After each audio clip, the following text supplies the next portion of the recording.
باب اذا صلی الی فراش فیہ حائض، کہ جب کوئی نماز پڑھے ایسے بستر پر کہ جس میں حائضہ عورت لیٹی ہوئی ہو. کیونکہ ہمارے یہاں تو کہتے ہیں نا حائضہ عورت جائے نماز کو بھی نہ پکڑے، لیکن یہاں یہ ہے کہ اس پر اگر لیٹی ہوئی ہے کسی کپڑے پہ اور اسی کپڑے کے دوسرے حصے پہ نماز پڑھی جا رہی ہے تو کیا اس کی اجازت ہے؟ حدثنا عمرو بن زرارہ قال اخبرنا هشام عن الشیبانی عن عبد الله بن شداد بن الهاد قال اخبرتنی خالتی میمونۃ بنت الحارث. عبداللہ بن شداد بن ہاد کہتے ہیں کہ میری خالہ میمونہ بنت حارث نے مجھے بتایا، قالت کہتی ہیں، کان فراشی حیال مصلی النبی صلی اللہ علیہ وسلم، میرا بچھونا نبی صلی اللہ علیہ وسلم کی جائے نماز کے بازو میں رہتا. فربما وقع ثوبہ علی، بعض اوقات آپ کا کپڑا میرے اوپر آ پڑتا، کیونکہ جب سجدے میں انسان جاتا ہے تو کپڑا جو ہے بعض اوقات پھیل جاتا ہے. وَأَنَا عَلَى فِرَاشِي، اور میں اپنے بستر پر ہوتی تھی اور حیض کی حالت میں ہوتی تھی. اس سے کیا پتا چلتا ہے کہ حائضہ عورت کے قریب بیٹھ کر نماز ہو جاتی ہے اگرچہ نمازی کا کپڑا بھی اس سے چھو جائے یا وہ جائے نماز کے آدھے حصے پر لیٹی ہوئی ہو. حدثنا ابو النعمان قال حدثنا عبد الواحد بن زیاد قال حدثنا الشیبانی سلیمان حدثنا عبد اللہ بن شداد قال سمعت میمونۃ تقول کان النبی صلی اللہ علیہ وسلم یصلی، کہ حضور صلی اللہ علیہ وسلم نماز پڑھا کرتے تھے، وانا الی جنبہ نائمۃ، اور میں آپ کے پاس ہی سوئی ہوئی ہوتی تھی. فاذا سجد، جب آپ سجدہ کرتے، اصابنی ثوبہ، پہنچتا مجھ کو آپ کا کپڑا، وانا حائض، اور میں حیض کی حالت میں ہوتی. باب هل یغمز الرجل امرأته عند السجود، کیا ہلا سکتا ہے شوہر اپنی بیوی کو سجدہ کرنے کے وقت، لکئی یسجد، تاکہ وہ سجدہ کر سکے. اس میں وہی پچھلی حدیث ہے حضرت عائشہ کی. حدثنا عمرو بن علی قال حدثنا یحییٰ قال حدثنا عبید اللہ قال حدثنا القاسم عن عائشہ رضی اللہ عنہا قالت بئس ما عدلتمونا، وہاں جعلتمونا شبہتمونا، یہاں عدلتمونا، برابر کر دیا تم نے ہم کو، بالکلب والحمار. لقد رأیتنی ورسول اللہ صلی اللہ علیہ وسلم یصلی وانا مستجعۃ بینہ وبین القبلۃ فاذا اراد ان یسجد غمز رجلی فقبضتہما، آپ میرے پاؤں ہلا دیتے اور میں ان کو سکیڑ لیتی. باب المرأۃ تطرح عن المصلی شیئا من الاذى، باب عورت کا ہٹانا نمازی سے کوئی چیز اذیت والی. مثلا انسان درخت کے نیچے صحن میں نماز پڑھ رہا ہو اور اتنے میں کوئی ایسی چیز آ کے گر جائے نمازی کے اوپر جو ناپاک ہو، کیونکہ جو ناپاک جانور ہوتے ہیں ان کی بیٹ وغیرہ بھی ناپاک ہی ہوتی ہے. تو اس صورت میں اگر گھر کی عورت دیکھ رہی ہے کہ شوہر کے اوپر نجاست گر گئی ہے تو وہ کوئی چیز لے کے پہنچ جاتی ہے اور اس کو صاف کر دیتی ہے، تو کیا اس سے نمازی جو ہے اس کی نماز ٹوٹ جائے گی؟ یا انسان خود ہی اپنی نماز میں ہٹانا شروع کر دیتا ہے، اس کو جھاڑ دیتا ہے اس نجاست کو، تو اس کا کیا حکم ہے؟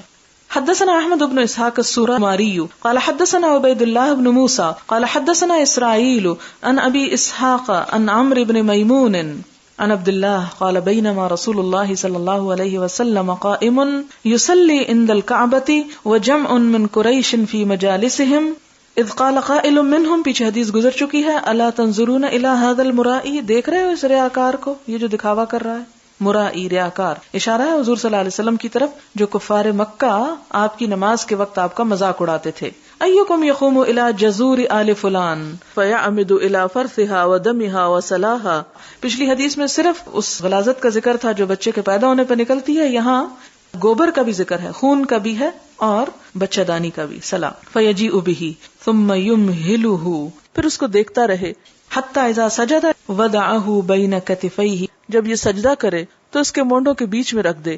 فانبعث اشقاہم، ان میں سے بڑا بدبخت کھڑا ہوا، اور وہ کون تھا؟ عقبہ بن ابی معیط. فلما سجد رسول اللہ صلی اللہ علیہ وسلم وضعہ بین کتفیہ، جب آپ صلی اللہ علیہ وسلم سجدے میں گئے تو وہ سب آپ کے مونڈوں کے بیچ میں رکھ دی گئی نجاست.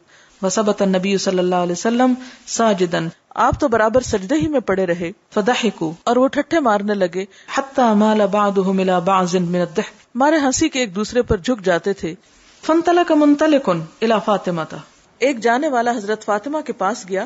وہی جویریہ، وہ چھوٹی لڑکی تھی. فاقبلت تسعى، یہ سن کر بھاگتی آئیں. فثبت النبی صلی اللہ علیہ وسلم ساجدا، اس وقت تک آپ سجدے میں ہی پڑے رہے. حتی القته عنہ، یہاں تک کہ انہوں نے وہ سب آپ کی پیٹھ پر سے اٹھا کر پھینک دیا. واقبلت علیہم تسبہم، اور کافروں کی طرف متوجہ ہوئی، ان کو برا بھلا کہنے لگی. کون؟ حضرت فاطمہ. فلما قضا رسول اللہ صلی اللہ علیہ وسلم الصلاۃ، تو جب نبی صلی اللہ علیہ وسلم نماز پڑھ چکے تو دعا کرنے لگے. قالت اللہم علیک بقریش، اللہم علیک بقریش، اللہم علیک بقریش. ثم سمى اللہم علیک بعمرو بن ہشام، یہ ابو جہل ہے، وعتبۃ بن ربیعہ، وشیبہ بن ربیعہ، والولید بن عتبہ، وامیۃ بن خلف، وعقبہ بن ابی معیط، وعمارۃ بن الولید. قال عبداللہ کہتے ہیں، عبداللہ بن مسعود، فواللہ لقد رأیتہم سرعا، اللہ کی قسم میں نے ان سب کو دیکھا پچھڑا ہوا، یوم بدر، بدر کے دن. ثم سحبوا، پھر وہ گھسیٹے گئے، الی القلیب، قلیب یعنی پرانے کنویں کی طرف، قلیب بدر، بدر کے کنویں کی طرف. ثم قال رسول اللہ صلی اللہ علیہ وسلم، پھر آپ صلی اللہ علیہ وسلم نے فرمایا، واتبع اصحاب القلیب لعنتا، اتبع پیچھے لائی گئی اصحاب القلیب پہ لعنت. بسم اللہ الرحمن الرحیم. کتاب مواقیت الصلاۃ، نماز کے اوقات کا بیان، کہ کس کس وقت نماز پڑھی جائے اور کون سی نماز کب پڑھی جائے. باب مواقیت الصلاۃ وفضلها وقوله ان الصلاۃ كانت علی المؤمنین کتابا موقوتا وقته علیہم. باب مواقیت یعنی اوقات، الصلاۃ نماز کے، وفضلها اور اس کی فضیلت، وقوله اور اللہ تعالی کا فرمان، ان الصلاۃ یقیناً نماز، کانت ہے، علی المؤمنین اہل ایمان پر، کتاباً فرض، موقوتا وقت کی پابندی کے ساتھ، وقتہ علیہم یعنی وقت مقرر کر دیا گیا ان پر. یعنی یہ نہیں کہ جب چاہے نماز پڑھ لے، بلکہ اوقات کا لحاظ رکھے. پہلی حدیث، حدثنا عبداللہ بن مسلمۃ قال قرأت علی مالک، کہتے ہیں کہ میں نے مالک پر یہ حدیث پڑھی تھی. ان ابن شہاب یعنی امام زہری سے، ان عمر ابن عبد العزیز، کہ عمر بن عبد العزیز نے اخر الصلاۃ یوما، دیر سے پڑھی نماز ایک دن. فدخل علیہ عروۃ بن الزبیر، تو ان پر عروہ بن زبیر تشریف لائے. فاخبرہ ان المغیرۃ بن شعبۃ، اور انہیں یہ بتایا کہ مغیرہ بن شعبہ نے اخر الصلاۃ یوما، تاخیر سے پڑھی تھی نماز ایک دن. وہو بالعراق، اور وہ عراق میں تھے. فدخل علیہ ابو مسعود الانصاری، تو داخل ہوئے ان پر ابو مسعود انصاری جن کا نام عقبہ بن عمرو تھا. فقالا، تو انہوں نے کہا، ما ھذا یا مغیرہ، یہ کیا ہے مغیرہ، یعنی دیر سے کیوں نماز پڑھی ہے. الیس قد علمت، کیا تجھے معلوم نہیں، ان جبریل صلی اللہ علیہ وسلم، کہ جبریل علیہ السلام نزل آئے تھے. کس لیے آئے تھے؟ فصلی، انہوں نے نماز پڑھی یعنی نماز سکھانے کو آئے تھے. فصلی رسول اللہ صلی اللہ علیہ وسلم، تو آپ صلی اللہ علیہ وسلم نے نماز پڑھی. ثم صلی، پھر اس نے نماز پڑھی. کس نے؟ جبریل علیہ السلام. فصلی رسول اللہ صلی اللہ علیہ وسلم ثم صلی، فصلی رسول اللہ صلی اللہ علیہ وسلم ثم صلی، فصلی رسول اللہ صلی اللہ علیہ وسلم ثم صلی، فصلی رسول اللہ صلی اللہ علیہ وسلم. ثم قال، پھر انہوں نے فرمایا. کس نے فرمایا؟ جبریل نے. بہذا امرت، کہ مجھے ایسا ہی حکم دیا گیا ہے. فقال عمر لعروہ، تو عمر بن عبد العزیز نے عروہ سے کہا، اعلم ما تحدث به، اچھی طرح جان لو جو تم حدیث بیان کر رہے ہو. او ان جبریل هو اقام لرسول اللہ صلی اللہ علیہ وسلم وقت الصلاۃ، کیا یہ جبریل علیہ السلام تھے جنہوں نے حضور صلی اللہ علیہ وسلم کے لیے نماز قائم کی تھی نماز کے وقت میں، یعنی اوقات جبریل نے آ کے بتائے تھے. قال عروۃ، عروہ کہتے ہیں، کذالک کان بشیر بن ابی مسعود یحدث عن ابیہ، کہ ہاں یہ حدیث بشیر بن ابی مسعود بھی اپنے باپ سے روایت کرتے ہیں. قال عروۃ، عروہ کہتے ہیں، وَلَقَدْ حَدَّثَتْنِي عائشۃ، اور مجھے یہ حدیث بیان کی ہے حضرت عائشہ نے بھی، ان رسول اللہ صلی اللہ علیہ وسلم، کہ نبی صلی اللہ علیہ وسلم کان یصلی العصر، نماز پڑھاتے تھے عصر کو، والشمس فی حجرتها، اور سورج آپ کے کمرے میں ہی ہوتا، قبل ان تظہر، اس سے پہلے کہ ابھی دھوپ اوپر کو چڑھے، یعنی خوب سورج چمک رہا ہوتا تھا کہ آپ عصر بھی پڑھ لیتے تھے. اس سے کیا پتہ چلتا ہے کہ ایک حدیث ہے جس میں حضرت جبریل کے آ کر آپ کو 5 نمازوں کے پڑھانے کا ذکر ہے. یہ ثم صلی فصلی ثم صلی نبی صلی اللہ علیہ وسلم، یہ بار بار جو آتا ہے، اس سے کیا پتہ چلتا ہے کہ جبریل نے 5 نمازیں جو تھیں اپنے وقت پہ پڑھ کے دکھائیں، اور اس کے پیچھے آپ صلی اللہ علیہ وسلم نے بھی ان کی پابندی کی. لیکن یہ بات حضرت عمر بن عبد العزیز کو معلوم نہیں تھی، لہٰذا عروہ ان کے پاس آئے اور انہوں نے اس کے بارے میں بتایا. پھر وہ عروہ سے دوبارہ پوچھتے ہیں کہ ذرا سوچ سمجھ کے حدیث بیان کرو. کہتے ہیں ہاں. پھر وہ 2 دلیلیں لاتے ہیں، 2 روایات بتاتے ہیں کہ فلاں اور فلاں نے بھی اس کو روایت کیا ہے. اس سے کیا پتہ چلتا ہے کہ نماز کے اوقات اللہ تعالیٰ نے جبریل علیہ السلام کے ذریعے حضور صلی اللہ علیہ وسلم تک پہنچائے ہیں.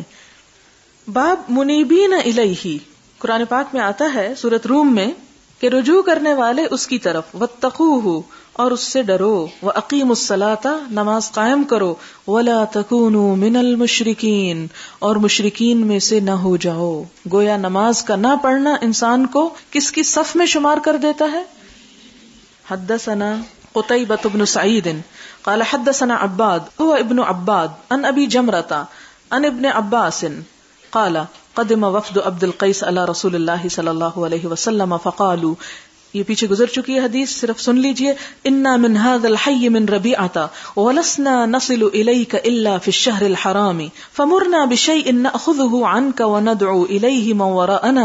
فقال آمركم باربع وانهاكم عن اربع، الايمان بالله، ثم فسرها لهم شهادة ان لا اله الا الله واني رسول الله واقام الصلاة وايتاء الزكاة وان تؤدوا الي خمس ما غنمتم وَأَنْهَا عَنِ الدُّبَّاءِ وَالْحَنْتَمِ وَالْمُقَيِّرِ وَالنَّقِيرِ. باب البیعۃ علی اقامۃ الصلاۃ، نماز قائم کرنے پر کسی سے بیعت کرنا. پیچھے بیعت کی اقسام تو آپ کو بتائی گئی تھی، بیعت توبہ، بیعت اسلام، بیعت رضوان اور وہ تمام چیزیں. تو کسی سے یہ عہد کرنا کہ آج کے بعد میں نمازیں پوری پڑھوں گا، کیا اس کی اجازت ہے؟ جس طرح آج کل بھی ہمارے ہاں بعض لوگ بیعت لیتے ہیں اس پر، اس کی دلیل. حدثنا محمد بن المثنى قال حدثنا يحيى قال حدثنا اسماعيل قال حدثنا قيس عن جرير بن عبد الله قال بايعت رسول الله صلى الله عليه وسلم. حضرت جریر بن عبداللہ کہتے ہیں کہ میں نے بیعت کی رسول اللہ صلی اللہ علیہ وسلم سے. کس چیز پر؟ علی اقام الصلاۃ، نماز قائم کرنے پر، و ایتاء الزکاۃ، زکات ادا کرنے پر، والنصح لکل مسلم، ہر مسلمان کے لیے خیر خواہی کرنے پر. باب الصلاۃ کفارۃ، کہ نماز کیا ہے؟ کفارہ ہے. کفارہ کا کیا مطلب ہے؟ کفارہ کا مطلب ہوتا ہے چھپانا، ڈھانپ دینے والی، یعنی گناہوں کو. حدثنا مسدد قال حدثنا يحيى عن الأعمش قال حدثني شقيق قال سمعت حذيفة قال كنا جلوسا عند عمر. حذیفہ کہتے ہیں کہ ہم حضرت عمر کے پاس بیٹھے ہوئے تھے. فقال، تو انہوں نے کہا، ایکم یحفظ قول رسول اللہ صلی اللہ علیہ وسلم فی الفتنہ، کہ تم میں سے حضور صلی اللہ علیہ وسلم کی فتنے کے بارے میں بات کس کو یاد ہے؟ اس سے کیا پتہ چلتا ہے کہ صحابہ کرام اپنی مجلسوں میں بیٹھ کر احادیث کا مذاکرہ بھی کیا کرتے تھے کہ فلاں بات کس کو یاد ہے.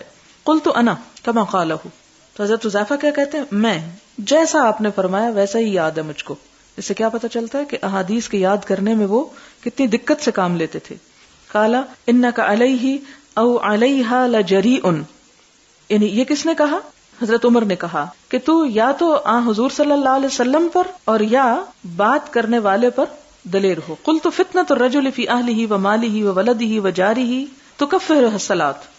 میں نے کہا، کس نے؟ حذیفہ حدیث بیان کرتے ہیں کہ فتنۃ الرجل، انسان کا فتنہ یا آزمائش، فی اہلہ، اس کے بیوی کے بارے میں، ومالہ، مال کے بارے میں، وولدہ، اولاد کے بارے میں، وجارہ، اور اس کے پڑوسی کے بارے میں، یعنی ان کے حقوق میں جو کمی کوتاہی ہو جاتی ہے وہ کیا ہے؟ تکفرہ الصلاۃ، نماز اس کا کفارہ کر دیتی ہے. یعنی انسان ان کے وجہ سے جس آزمائش میں مبتلا ہوتا ہے، کوئی گناہ کر بیٹھتا ہے چھوٹا موٹا، یا ان کے حقوق میں کوئی چھوٹی موٹی کمی ہو جاتی ہے، تو اس کو نماز کفارہ کر دیتی. والصوم، اور روزہ، والصدقہ، اور صدقہ، والامر والنہی، امر بالمعروف اور نہی عن المنکر، اس کا کفارہ ہوتی ہے. قال لیس ھذا ارید، عمر کہتے ہیں میں یہ نہیں پوچھ رہا تم سے، ولکن الفتنۃ التی تموج کما یموج البحر، میں اس فتنے کی بات کر رہا ہوں جو ٹھاٹھے مارے گا جیسا کہ سمندر ٹھاٹھے مارتا ہے. یموج موج سے ہے، یعنی موجیں جس میں ابھرتی ہیں، موج زن ہوتا ہے، آپ یوں کہہ سکتے ہیں. قال لیس علیک منہا بأس یا امیر المؤمنین، حذیفہ کہتے ہیں کہ میں نے کہا لیس علیک، نہیں ہے آپ پر، منہا، اس سے، بأس، کوئی حرج، یا امیر المؤمنین، اے امیر المؤمنین. ان بینک و بینہا بابا مغلقا، کہ آپ کے درمیان اور اس کے درمیان ایک دروازہ ہے بند. قال ایکسر، کہا کیا توڑ دیا جائے گا، ام یفتح، یا کھولا جائے گا. قال یکسر، کہ آپ نے کیا بتایا تھا، وہ دروازہ توڑ دیا جائے گا. قال اذن لا یغلق ابدا، اور پھر انہوں نے کہا کہ پھر وہ کبھی بند نہ ہوگا. قلنا اکان عمر یعلم الباب، ہم نے پوچھا کیا عمر کو اس دروازے کا علم تھا؟ قال نعم، تو کہتے ہاں. کما ان دون الغد اللیلہ، اتنا علم تھا جتنا اس بات کا علم کہ آج کی رات کل کے دن سے قریب ہے. انی حدثته بحدیث لیس بالاغالیت، میں نے ان سے ایک حدیث بیان کی جو اغلاط پر مبنی نہیں تھی، یعنی اٹکل پچو بات نہیں تھی. فہبنا ان نسأل حذیفۃ، تو ہمیں ڈر لگا کہ ہم حذیفہ سے پوچھیں. فامرنا مسروقا، تو مسروق سے ہم نے کہا کہ تم پوچھو. فسألہ، تو اس نے پوچھا. فقال الباب، وہ دروازہ عمر ہیں، عمر خود ہیں کہ جن کی وفات کے بعد وہ فتنوں کا دروازہ ایسا کھلے گا کہ قیامت تک نہیں بند ہوگا. اور یہ بات آپ صلی اللہ علیہ وسلم کی سچ ہوئی کہ اس کے بعد امت میں جو اختلاف پیدا ہوا وہ اختلاف آج تک پاٹا نہیں جا سکا. یعنی دروازہ ٹوٹنے کا مطلب کیا تھا کہ حضرت عمر شہید ہو جائیں گے، اور یہ جو بہت زیادہ فتنہ نا یموج و موج البحر، یعنی کثرت سے لوگ اس میں ملوث ہو جائیں گے. حدثنا قتيبة قال حدثنا يزيد بن زريع عن سليمان التيمي عن ابي عثمان النهدي عن ابن مسعود ان رجلا اصاب من امرأة قبلة. ابن مسعود روایت کرتے ہیں کہ ایک شخص ارتکاب کر بیٹھا ایک عورت کو کس کرنے کا، یعنی زنا نہیں کیا لیکن صرف اس کو کس کر لیا. فأتى النبي صلی اللہ علیہ وسلم، گلٹی فیل کیا، حضور کے پاس آ گیا. فأخبره، تو آپ کو خبر دی کہ مجھ سے یہ غلط کام ہو گیا ہے. فأنزل اللہ، تو اللہ تعالیٰ نے یہ آیت اتاری. اقم الصلاۃ طرفی النہار وزلفا من اللیل، قائم کرو نماز دن کے دونوں کناروں پر اور رات کے ایک حصے میں. ان الحسنات یذہبن السیئات، بے شک نیکیاں برائیوں کو لے جاتی ہیں. فقال الرجل، تو اس شخص نے پوچھا، یا رسول اللہ، اے اللہ کے رسول صلی اللہ علیہ وسلم، علی ھذا، کیا یہ میرے لیے ہے یہ آیت؟ قال لجمیع امتی کلہم، یہ آیت میری ساری امت کے لیے ہے. اس کا یہ مطلب نہیں کہ آپ صلی اللہ علیہ وسلم نے کسی غیر مرد کو کسی غیر عورت کو کس کرنے کی اجازت دے دی، اس کا معنی نہیں نکلتا. اس کا مطلب یہ ہے کہ اگر ایسا بھی کسی سے جرم ہو جائے، انسان ہونے کے ناطے کسی ایسے فتنے کا انسان شکار ہو جائے، تو نماز اور یہ جو نیکیاں یہ اس کا کفارہ کر دیتی ہیں. جیسے پچھلی حدیث میں نماز، روزہ، صدقہ، خیرات ہے، یعنی یہ پچھلی گناہوں کو دھونے والی اور صاف کر دینے والی ہیں. لیکن یہ ساتھ یاد رہے کہ جو شخص معلوم ہو جانے پر جان بوجھ کے غلط کام کرتا ہے تو وہ قابل مواخذہ ہے. جیسا کہ قرآن پاک میں آتا ہے کہ ان لوگوں کی توبہ نہیں ہے کہ جو گناہوں پر اصرار یا تکرار کیے چلے جاتے ہیں. توبہ اس کے لیے ہے کہ جو خطا سے، کسی لغزش قدم سے اس سے ایسی کوئی غلطی ہو جائے لیکن پھر اس کے بعد توبہ کر لے، تو توبہ پچھلے گناہوں کو معاف کر دیتی ہے. باب فضل الصلاۃ لوقتها، اپنے وقت پہ نماز پڑھنے کی فضیلت. حدثنا ابو الولید ہشام بن عبد الملک قال حدثنا شعبہ قال الولید بن العیزار اخبرنی قال سمعت ابا عمرو الشیبانی یقول حدثنا صاحب هذه الدار. ابو عمرو سعد بن ایاس شیبانی سے سنا، وہ کہتے تھے کہ ہم سے اس گھر والے نے بیان کیا. واشار الی دار عبداللہ، اور انہوں نے اشارہ کیا حضرت عبداللہ بن مسعود کے گھر کی طرف. قال سألت النبی صلی اللہ علیہ وسلم، میں نے پوچھا نبی صلی اللہ علیہ وسلم سے، ای العمل احب الی اللہ، اللہ کے ہاں سب سے پیارا عمل کون سا ہے؟ قال الصلاۃ علی وقتها، آپ نے فرمایا نماز اپنے وقت پہ پڑھنا. قال ثم ای، پھر پوچھا پھر کون سا؟ قال ثم بر الوالدین، پھر فرمایا والدین سے نیکی کرنا. قال ثم ای، پھر پوچھا پھر کون سا؟ قال الجہاد فی سبیل اللہ، فرمایا جہاد فی سبیل اللہ. قال حدثنی بہن رسول اللہ صلی اللہ علیہ وسلم، کہ مجھ سے ان باتوں کو حضور صلی اللہ علیہ وسلم نے بیان فرمایا. وَلَوِ اسْتَزَدتُّهُ لَزَادَنِي، اور اگر میں اور پوچھتا تو آپ اور زیادہ مجھے بتا دیتے، لیکن میں نے اتنا ہی پوچھا. اس سے تو ہمیں یہ پتہ چلتا ہے کہ سب سے زیادہ پسندیدہ عمل جو ہے وہ نماز ہے، اس کے بعد والدین کے ساتھ نیکی کرنا، پھر جہاد فی سبیل اللہ کا درجہ آتا ہے. ایک اور حدیث میں پڑھتے ہیں تو جہاد فی سبیل اللہ کو سب سے افضل نیکی قرار دیا گیا. اب ان دونوں یا اس قسم کی احادیث میں کنٹرڈکشن نہیں ہوتی. مثلا آپ صلی اللہ علیہ وسلم سے ایک شخص آ کے پوچھتے کہ سب سے افضل صدقہ کون سا ہے، آپ ایک طریقہ بتاتے ہیں، دوسرا پوچھتے تو آپ دوسرا طریقہ بتاتے ہیں. کیا نعوذ باللہ آپ صلی اللہ علیہ وسلم مختلف دین سکھا رہے تھے ان کو، یا کنٹرڈکشن تھی آپ کی اپنی ذات میں، یا آپ کو پتہ نہیں تھا اور جس کے لیے جو دل میں آیا کہہ دیا؟ بات ایسی نہ تھی. آپ صلی اللہ علیہ وسلم لوگوں کے مزاج، ان کی صلاحیتوں، ان کی قوتوں کو سامنے رکھتے ہوئے ان کے سوالوں کے جواب دیا کرتے تھے. یعنی مثال کے طور پر آپ دیکھیں کہ اگر کسی شخص کے اندر جہاد کی استطاعت ہی نہیں تو اس کا مطلب وہ کوئی اچھا کام ہی نہ کرے، وہ وقت پہ نماز پڑھ لے، اس کے لیے سب سے بہترین نیکی ہے. اسی طرح اگر کوئی شخص بیمار ہے، اس کی عیادت میں نماز میں تاخیر ہو گئی تو اب یہاں اس کا افضل عمل کیا ہے؟ بیمار کی عیادت. اسی طرح اگر کوئی شخص کسی سفر پر ہے، کسی سے ملاقات کے لیے جا رہا ہے اور اس ملاقات میں یہ ہے کہ نماز قصر پڑھ لی یا جمع کر لی یا کچھ تاخیر ہو گئی، تو اس صورت میں جو دوسرا کام ہے وہ اس موقع پر اس سے بہتر ہو سکتا ہے. لیکن آن دا ہول نماز کو وقت پر پڑھنا بہرحال افضل ترین کاموں میں سے ہے. لیکن اگر کسی وجہ سے مثلاً آپ دیکھتے ہیں کہ نماز کا وقت اور اتنے میں آپ کو شدید بھوک لگ رہی ہے، تو اس موقع پہ کیا فرمایا گیا کہ بھوک میں نماز نہ پڑھو، پہلے کھانا کھا لو. اسی طرح مثلاً آپ خود تو اپنے آپ کو کنٹرول کر سکتے ہیں اپنی بھوک کو، لیکن آپ کے بچے ہیں وہ شور مچا رہے ہیں اور آپ کہتے ہیں نہیں جی افضل ہے پہلے نماز پڑھنا اس لیے آپ کو کھانا بعد میں ملے گا.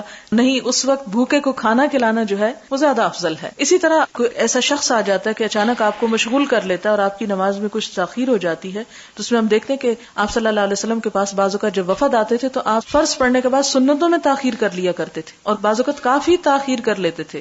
تو ان باتوں سے کیا پتہ چلتا ہے کہ مجموعی طور پر نماز اول وقت میں پڑھنا افضل ہے. لیکن اگر کوئی ایسی مجبوری اور ایسا عذر بیچ میں آ جائے کہ جس سے تھوڑی بہت آگے دیر ہو جائے اور اس موقع پر وہ دوسرا عمل، مثلا جہاد کے لیے نکلتے تھے صحابہ کرام، تو آپ کو یاد ہے ایک موقع پر آپ صلی اللہ علیہ وسلم کی عصر کی نماز جو تھی، جنگ تبوک تھی شاید یہ جنگ خندق تھی، کہ آپ کی عصر کی نماز چلی گئی اس سارے کوشش میں کہ جو آپ دفاع میں لگے ہوئے تھے جس وقت میں. تو آپ صلی اللہ علیہ وسلم نے اس وقت پر بددعا بھی کی تھی کہ اللہ ان کی قبروں کو آگ سے بھر دے کہ انہوں نے ہم سے ہماری صلاۃ الوسطی جو ہے وہ فوت کرا دی. تو اس سے کیا پتہ چلتا ہے کہ عام نارمل حالات میں بلا عذر بلا وجہ نماز کو لیٹ نہیں کرنا چاہیے. جب پڑھنا ہی ہے تو جلدی پڑھ لے انسان، لیکن اگر کسی خاص مجبوری سے لیٹ ہو جائے تو اس میں گنجائش بہرحال ملتی ہے. باب الصلوات الخمس کفارۃ، باب 5 نمازیں کفارہ ہوتی ہیں یعنی گناہوں کا. حدثنا ابراہیم ابن حمزہ قال حدثني ابن ابی حازم والدراوردی عن یزید ابن عبد اللہ عن محمد ابن ابراہیم عن ابی سلمۃ ابن عبد الرحمن عن ابی ہریرۃ انہ سمع رسول اللہ صلی اللہ علیہ وسلم یقول ارأیتم، آپ صلی اللہ علیہ وسلم نے فرمایا کیا تم نے دیکھا، لو اگر، ان بے شک، نہرن ایک نہر، بباب احدکم تم میں سے کسی ایک کے دروازے پر ہو یعنی بہ رہی ہو، یغتسل نہاتا ہو فیہ اس میں، کل یوم ہر روز، خمسن 5 مرتبہ، ما تقول ذالک کیا تم کہو گے اس میں یعنی اس کے بارے میں، یبقی کہ باقی چھوڑے گی، من درنہ اس کی میل کچیل کو. یعنی اگر انسان اپنے دروازے پہ بہنے والی نہر میں 5 دفعہ دن میں نہا کے آ جائے، اور نہر کی بات اس لیے کہ کثرت سے اس میں پانی ہوتا ہے اور پوری طرح انسان بھیگ سکتا ہے اور اچھی طرح اپنے آپ کو صاف کر سکتا ہے، اور دن میں 5 مرتبہ نہا کے اس طرح اپنے آپ کو صاف کرے، تو کیا ایسے شخص کے جسم پر میل کا کچھ بھی اثر نظر آئے گا؟ قالوا لا يبقي من درنه شيئا، تو صحابہ کرام نے عرض کیا کہ نہ باقی رکھے گی اس کے میل میں سے کچھ بھی، یعنی نہانا یا یہ نہر جو ہے کچھ نہ چھوڑے گی. قال تو آپ نے فرمایا فذلك مثل الصلوات الخمس، یہی مثال ہے 5 نمازوں کی، یمحو اللہ به الخطایا، مٹا دیتا ہے اللہ ساتھ اس کے خطاؤں کو، یعنی دھو دیتا ہے انسان کے گناہوں کو. باب تضییع الصلاۃ عن وقتها، باب ضائع کرنا برباد کرنا نماز کو اس کے وقت سے. حدثنا موسى بن اسماعیل قال حدثنا مہدی عن غیلان عن انس قال ما اعرف شيئا مما كان على عهد النبي صلی اللہ علیہ وسلم قیل الصلاۃ.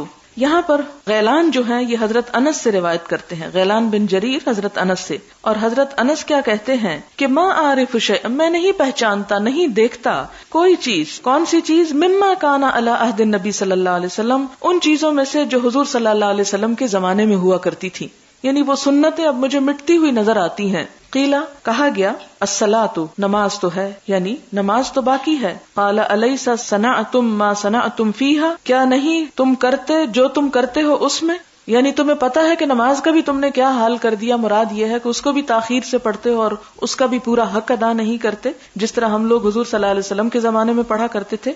حدثنا عمرو بن زرارة قال اخبرنا عبد الواحد بن واصل ابو عبیدۃ الحداد عن عثمان بن ابی رواد اخو عبد العزیز قال سمعت الزہری یقول، زہری کو کہتے انہوں نے سنا کہ زہری کہتے ہیں دخلت علی انس بن مالک بدمشق، کہ میں حضرت انس بن مالک کے پاس دمشق میں گیا، وہو یبکی، اور انس بن مالک رو رہے تھے. فقلت، تو میں نے پوچھا ما یبکی کا، کیا چیز رلا رہی ہے آپ کو، آپ کیوں آزردہ ہیں؟ فقالا، تو انہوں نے کہا لا اعرف شیئا مما ادرکت، میں نہیں پاتا کسی بھی چیز کو اس میں سے جو میں پاتا تھا، الا هذه الصلاۃ، مگر یہ نماز، وهذه الصلاۃ، اور یہ نماز بھی، قد ضیعت، تحقیق ضائع کر دی گئی. یعنی میں نے حضور صلی اللہ علیہ وسلم کے زمانے میں جو چیزیں دیکھی ان میں سے اب کوئی چیز میں نہیں پاتا مگر نماز پاتا ہوں. باقی سنتیں تو لوگوں نے چھوڑ ہی دی ہیں، یا اس علاقے کے لوگ یعنی شام کے لوگ وہ سنتیں فالو نہیں کرتے جو آپ صلی اللہ علیہ وسلم کی تھیں، نماز پڑھ لیا کرتے تھے اور نماز بھی انہوں نے ضائع کر دی، یعنی وہ بھی بڑی دیر سے پڑھتے ہیں، یوں لگتا ہے کہ وہ اس دور کی نہیں ہماری بات کر رہے ہوں. وقال بکر بن خلف، اور بکر بن خلف کہتے ہیں حدثنا محمد بن بکر البرسانی اخبرنا عثمان بن ابی رواد نحوہ، کہ اس سند سے بھی یہ حدیث آئی ہے. وہ دیر سے پڑھنے کو ضائع کرنا کہہ رہے ہیں، اور ہمارے ہاں نہ پڑھ کے بھی لوگ بڑے خوش نظر آتے ہیں. باب المصلی یناجی ربہ عز وجل، کہ نمازی جو ہے وہ اپنے مالک سے سرگوشیاں کر رہا ہوتا ہے، اس لیے سرگوشی کرتے وقت کا خیال رکھنا چاہیے. حدثنا مسلم بن ابراہیم قال حدثنا ہشام عن انس قال قال النبی صلی اللہ علیہ وسلم ان احدکم اذا صلی یناجی ربہ فلا یتلفن عن یمینہ ولکن تحت قدمہ الیسری. یہ حدیث گزر چکی ہے، تھوکنے والی ہے. حدثنا حفص بن عمر قال حدثنا يزيد بن ابراہیم قال حدثنا قتادہ عن انس عن النبی صلی اللہ علیہ وسلم قال اعتدلوا في السجود. آپ نے فرمایا سجدوں میں برابری کرو، یعنی اپنی پشت برابر رکھو. ولا يبسط ذراعيه كالكلب، اور کوئی شخص تم میں سے کتے کی طرح اپنے بازو نہ پھیلائے. لا يبسط نہ پھیلا لے، ذراعيه اپنے دونوں بازو، كالكلب کتے کی طرح. اس سے کیا پتہ چلتا ہے؟ کتا کبھی دیکھیں کہ کیسے بازو پھیلا کے بیٹھتا ہے، یعنی بالکل یہ جو جگہ ہے یعنی نماز میں زمین پہ نہ لگی ہو، یعنی اٹھی بھی ہونی چاہیے. وَإِذَا بَزَقَ فَلَا يَبْزُقَنَّ بَيْنَ يَدَيْهِ، اور جب وہ تھوکے تو نہ تھوکے کہاں؟ اپنے سامنے. وَلَا عَنْ يَمِينِهِ، اور نہ دائیں. فَإِنَّمَا يُنَاجِي رَبَّهُ، کیونکہ وہ اپنے رب سے سرگوشیاں کر رہا ہوتا ہے. وَقَالَ سَعِيدٌ عَنْ قَتَادَةَ لَا يَدْفِلُ قُدَّامَهُ أَوْ بَيْنَ يَدَيْهِ، اور سعید کہتے ہیں قتادہ سے کہ نہ تھوکے قدام ہو اپنے سامنے اور بین یدیہ یا اپنے دونوں ہاتھوں کے درمیان. ولکن ان یساری و تحت قدمیہ. وقال شعبہ لا یبزق بین یدیہ ولا ان یمینہ ولکن ان یسارہ و تحت قدمیہ. وقال حمید عن انس ان النبی صلی اللہ علیہ وسلم لا یبزق فی القبلۃ ولا ان یمینہ ولکن ان یسارہ و تحت قدمیہ. باب الابراد بالظہر فی شدۃ الحر، ابراد ٹھنڈا کرنا بالظہر ظہر کو فی شدت الحر گرمی کی شدت میں. جیسا کہ آپ جانتے ہیں کہ اس وقت آپ کے سامنے بخاری کا کتاب مواقیت الصلاۃ ہے، نمازوں کے اوقات کی بات ہے کہ کس کس وقت کون سی نماز پڑھی جا سکتی ہے، اور ان کے ابتدا اور انتہا کے اوقات کو ہمیں اچھی طرح جان لینا چاہیے تاکہ کسی قسم کی کنفیوژن دل میں نہ رہے، کیونکہ اوقات کی پابندی لازم ہے. قرآن پاک کی آیت آپ پڑھ چکے ہیں کہ ان الصلاۃ کانت علی المؤمنین کتابا موقوتا، کہ نماز اہل ایمان پر وقت کی پابندی کے ساتھ فرض ہے. تو اس فرض کی ادائیگی میں یہ احتیاط بہت ضروری ہے کہ ہم وہ نماز وقت کے اندر ہی پڑھیں، اور ہمیں ان حدود کا اچھی طرح علم بھی ہونا چاہیے. اس میں ہم دیکھتے ہیں کہ بخاری میں جو پہلی حدیث آئی تھی جس میں حضرت جبریل علیہ السلام کی نماز پڑھانے کا ذکر تھا، یہ حدیث دوسری طرح اور کتابوں میں آئی ہے. میں اس کا ٹیکسٹ پہلے پڑھتی ہوں کیونکہ نماز کے اوقات میں وہ حدیث بہت زیادہ وضاحت کر دیتی ہے، جس کے پڑھنے کے بعد آپ ان احادیث کو پڑھیں گے تو زیادہ بہتر طور پر سمجھیں گے. یہ حدیث جو اس وقت میں آپ کے سامنے پڑھ رہی ہوں یہ صحیح بخاری میں تو نہیں لیکن مسند احمد، نسائی اور ترمذی میں موجود ہیں. یہاں جو حدیث آپ کو سنا رہی ہوں یہ ترمذی کے الفاظ ہیں کہ ان ابن عباس ان النبی صلی اللہ علیہ وسلم، حضرت ابن عباس سے روایت ہے کہ نبی صلی اللہ علیہ وسلم نے قال فرمایا، امنی امامت کی میری جبرائیل علیہ السلام نے عند البیت بیت اللہ کے نزدیک مرتین 2 مرتبہ. یہ اس حدیث کی تفسیر سمجھے، شرح سمجھے جو آپ نے نمبر 1 اس باب کی پڑھی ہے. اس کو کھولنے کی ضرورت نہیں ہے، صرف زبانی سنیں تاکہ ذہن میں بات بیٹھ جائے آپ کے، کہ آپ صلی اللہ علیہ وسلم نے کیا فرمایا کہ جبریل علیہ السلام نے بیت اللہ شریف کے پاس مجھے 2 دفعہ نماز پڑھوائی. فصل الظہر، کیونکہ آپ کو معلوم ہے یہ بیت اللہ کا ذکر اس لیے آ رہا ہے کہ نماز فرض ہو چکی تھی جب آپ مکہ میں تھے اور معراج ہوئی. تو فرض ہونے کے بعد اور 5 نمازیں فرض ہونے کے بعد ان کے اوقات جبریل علیہ السلام نے آ کے متعین فرمائے، آپ کو سکھائے، جس کا حدیث نمبر 1 اس باب میں ذکر ہو چکا ہے. فصلی ثم صلی النبی صلی اللہ علیہ وسلم 5 دفعہ جو الفاظ آتے ہیں. کس طرح، اس کا طریقہ کیا تھا جو 2 مرتبہ پڑھائی حضرت جبریل نے. فصل الظہر فی الاولی، کہ انہوں نے ظہر پڑھائی کس وقت؟ فی الاولی منہما حین کان الفیء مثل الشراک، اس وقت کہ جب ہر چیز کا سایہ جوتی کے تسمے کے برابر تھا. ثم صلی العصر، پھر آپ نے عصر پڑھائی حین کان کل شیء مثل ظلہ، جبکہ ہر چیز کا سایہ اس کے مثل تھا. مثل کا مطلب کیا ہوتا ہے؟ یعنی مثلا یہ پینسل ہے، اگر آپ اس کو صحن میں جہاں سورج کی روشنی موجود ہے وہاں لے جا کر رکھیں تو سائے کی لمبائی اتنی ہی ہو جتنی اس پینسل کی لمبائی ہے. مثلاً آپ اس طرح کر سکتے ہیں کہ پینسل آپ نے رکھی اور آپ دیکھ رہے ہیں کہ اس کا سایہ یہاں تک آ رہا ہے. آپ وہاں نشان لگاتے ہیں, پھر اس پینسل کو یوں کر کے دیکھتے ہیں کہ برابر ہے یا کم ہے یا زیادہ ہے. تو پہلے دن جو اثر پڑھائی وہ اس وقت پڑھائی جبکہ ہر چیز کا سایہ اس کے قد کے برابر تھا. یہ ابتدا ہے پہلی افضل اثر کی. اس کے بعد کیا ہوا؟ ثم صلی المغرب حین وجبت الشمس، پھر مغرب پڑھائی جس وقت سورج غروب ہی ہوا تھا. وافطر الصائم، اس وقت جب روزہ دار روزہ افطار کرتے یعنی بالکل سورج غروب ہونے کے فوراً بعد.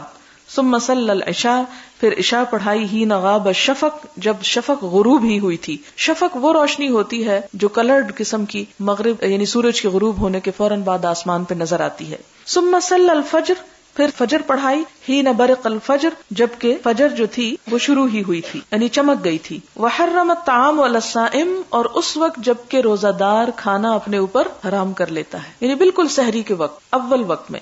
جیسے ہمارے ہاں روزوں میں اسی وقت نماز ہوتی ہے، عام دنوں میں دوسرے وقت پہ. وصلی المرۃ الثانیہ الظہر، چونکہ 2 دفعہ نماز پڑھائی تھی اس لیے دوسری دفعہ کب پڑھائی؟ جب حین کان ظل کل شیء مثلہ، اس وقت میں پڑھائی جب ہر چیز کا سایہ اس کے مثل ہو چکا تھا. مراد کیا ہے؟ جس وقت میں پہلے دن عصر پڑھائی تھی اس وقت میں جبریل نے دوسرے دن ظہر پڑھائی آ کے، جس سے کیا بتانا تھا کہ اس وقت تک ظہر پڑھی جا سکتی ہے.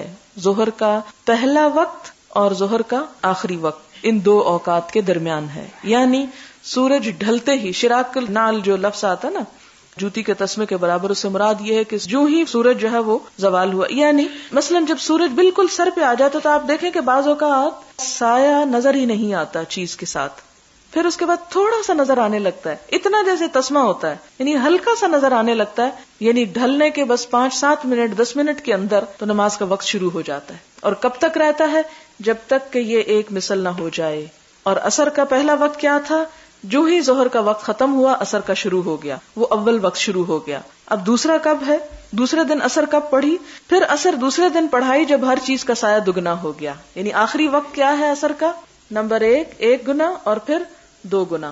یہ عصر کا آخری وقت بتایا گیا. پھر مغرب کی نماز پہلے دن کے وقت پر ہی ادا کی، گویا اسے تاخیر سے نہیں پڑھایا. اور پھر عشاء کی نماز 1/3 رات گزرنے پر، اور پھر صبح روشنی ہونے پر فجر ادا کی. یعنی اندھیرا نہیں تھا، روشنی ہو رہی تھی لیکن سورج نہیں نکلا تھا، تو اس میں فجر پڑھائی گئی.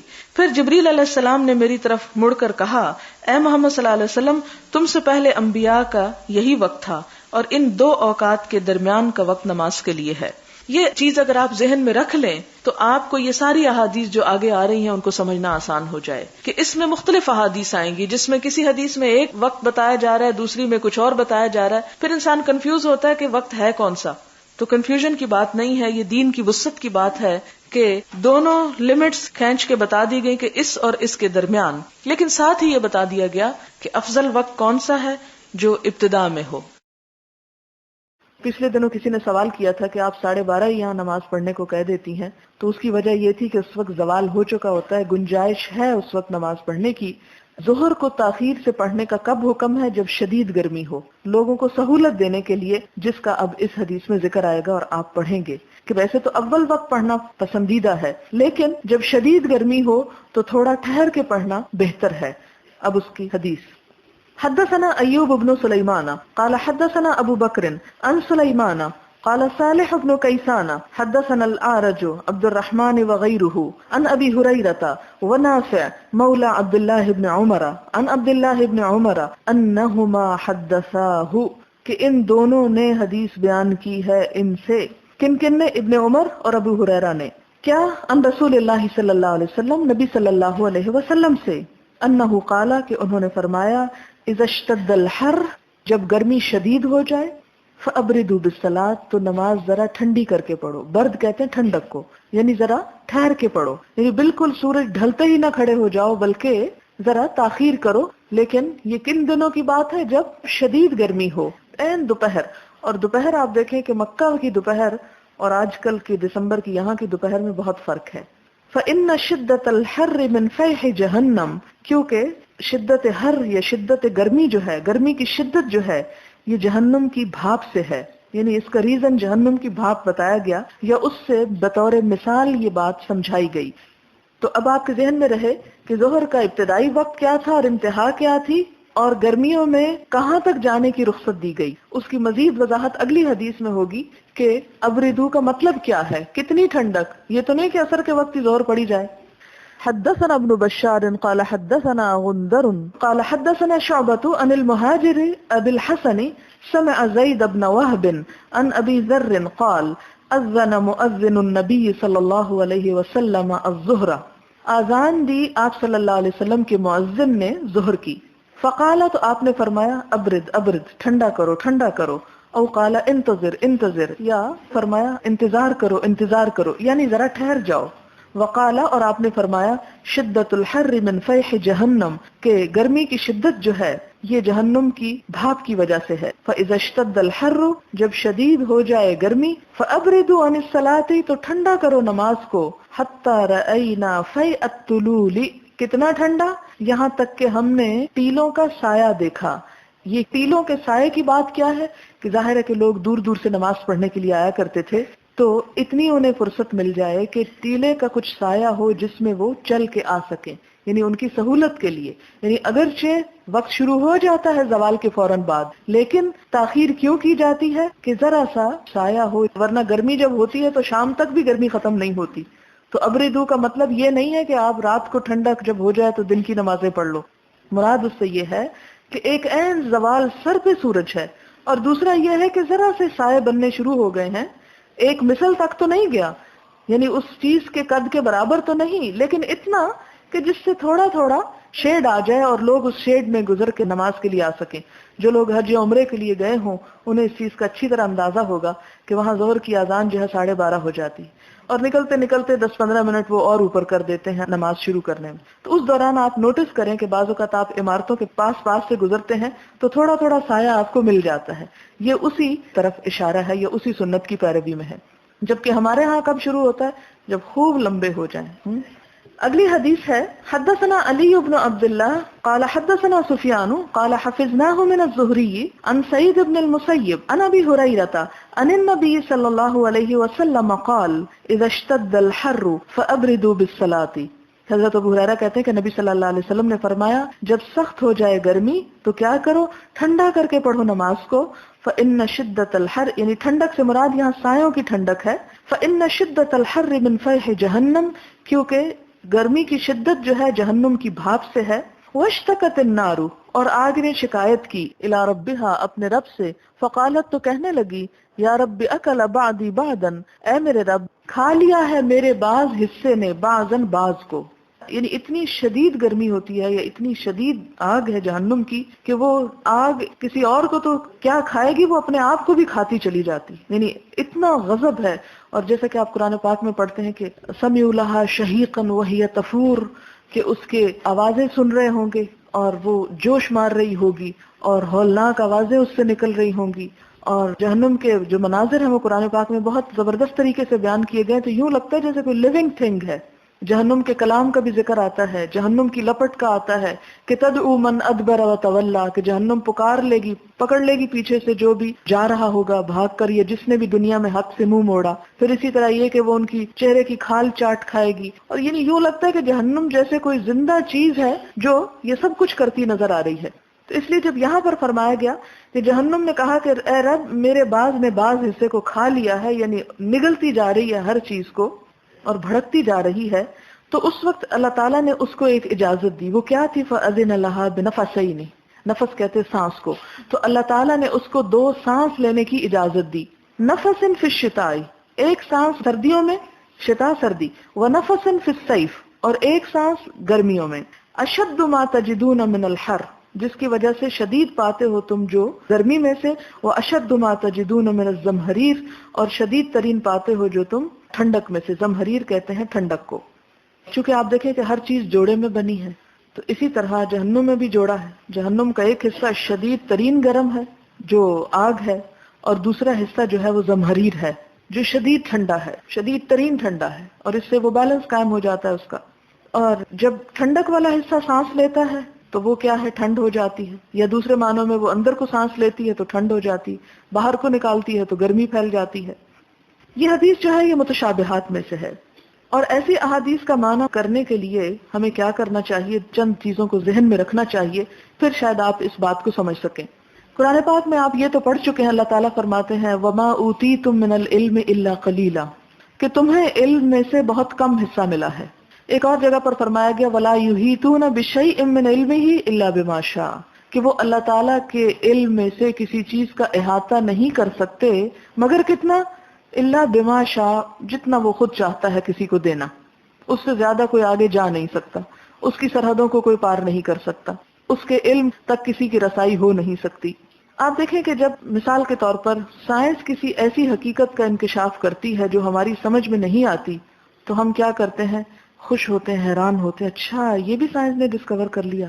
لیکن جب اللہ تعالیٰ اور اللہ تعالیٰ کے رسول صلی اللہ علیہ وسلم ہمیں کسی بات کے بارے میں بتاتے ہیں جو ذرا حیران کن ہوتی ہے، تو ہم فوراً شک کرنے لگتے ہیں اور بدگمان ہونے لگتے ہیں، اور ہمیں یوں محسوس ہوتا ہے کہ جیسے وہ 1400 سال پہلے جاہل لوگ تھے، ان کو کیا خبر، اس لیے انہوں نے ایسی باتیں بس ہیپیزڈلی کہہ دی، حالانکہ ہونا یہ نہیں چاہیے۔ اب مثال کے طور پر آپ دیکھیں کہ بلیک ہولز کی بات ہر ایک کے کانوں میں پڑی ہوگی۔ اب یہ بلیک ہولز کیا ہیں، کہاں یہ جاتا ہے، ایک مفروضہ یہ ہے، مفروضہ اس لیے کہوں گی کہ ابھی حقیقت تو پوری طرح نہیں سامنے آئی، کہ ایک بہت بڑا جائنٹ سٹار جو ہے جب وہ بجھنا شروع کرتا ہے تو اس کا میس جو ہے وہ چھوٹا ہونے لگتا ہے، حتیٰ کہ وہ ایک نقطے پہ آ جاتا ہے، یعنی اتنا کنڈینس ہو جاتا ہے، اور اس کا والیوم جو ہے وہ کہتے ہیں کہ انفینٹ ہے۔ اب یہ بات عقل میں آتی ہے کہ کسی چیز کا والیوم انفینٹ ہو اور اس کا میس جو ہے وہ نقطے پہ آ جائے، لیکن ہم بڑے حیران ہو کے اور بڑے خوش ہو کے اس بات کو سنتے بھی ہیں اور ڈسکرائب بھی کرتے ہیں، اور پھر یہ کہا جاتا ہے کہ اس کا گریوٹی اتنی زیادہ ہو جاتی ہے کہ روشنی اس میں اسکیپ نہیں کر سکتی۔ پھر اسی طرح یہ ہے کہ اگر اس کے قریب کوئی پلانٹ یا کوئی سٹار آئے تو اس کو سک کر لیتا ہے، بلیک ہول جو ہے۔ ان باتوں کو ہم جب سنتے ہیں، پڑھتے ہیں، تو بڑے حیران ہوتے ہیں اور کہتے ہیں اچھا یہ بھی ڈسکور ہو گیا، یہ بھی معلوم ہو گیا، لیکن عقل میں نہیں آتی نا کہ ایک چیز کا جو میس ہے وہ چھوٹا سا ہو گیا اور والیوم اتنا بڑا ہو گیا، یہ کیسے ہو گیا، نہیں سمجھ آتی نا بات، عقل میں نہیں آتی، لیکن پھر بھی ہم مانتے ہیں، جو کہتے ہیں بالکل آمنا اور صدقنا۔ جب ہم اسی طرح کلائمیٹ کو ایکسپلین کرتے ہیں کہ کلائمیٹ چینج کس طرح آتے ہیں، تو اس وقت ہم صرف ارتھ کو سامنے رکھتے ہیں، یا ارتھ جس سولر سسٹم میں سورج اور ارتھ کے ساتھ جو ریلیشن شپ ہے اس کو سامنے رکھتے ہیں۔ اب آپ دیکھیں کہ پوری دنیا میں، پوری کائنات میں ارتھ کی حقیقت کیا ہے، ایک نقطے سے زیادہ ہے، یعنی پورے اگر کائنات کا ایک نقشہ سامنے رکھا جائے، ارتھ اس میں نظر ہی نہیں آ سکتی، بہت بڑا بھی نقشہ آپ بنائیں تو ارتھ ایک ڈاٹ کے برابر بھی نہیں۔ اب اس میں اگر کوئی چینج کسی لوکل پلانٹ کی وجہ سے آتی ہے تو اس میں ہم سمجھتے ہیں کہ ہمارا علم جو ہے وہ حتمی ہے اور جو ہم کہہ رہے ہیں وہی درست ہے۔ اب پہلے آپ دیکھیں کہ لوگ کہتے تھے کہ زمین پر جو چینج آتی گرمی سردی کی، یہ صرف سورج کا اثر ہوتا ہے۔ بعد میں یہ کہا گیا جی نارتھ سٹار کا بھی اثر ہے، پھر یہ بھی کہا گیا جی مون کا بھی اثر پڑتا ہے، اس سے بھی وہ ویوز اٹھتی ہیں اور بہت سے تغیرات جو ہیں وہ اس کی وجہ سے ہوتے ہیں۔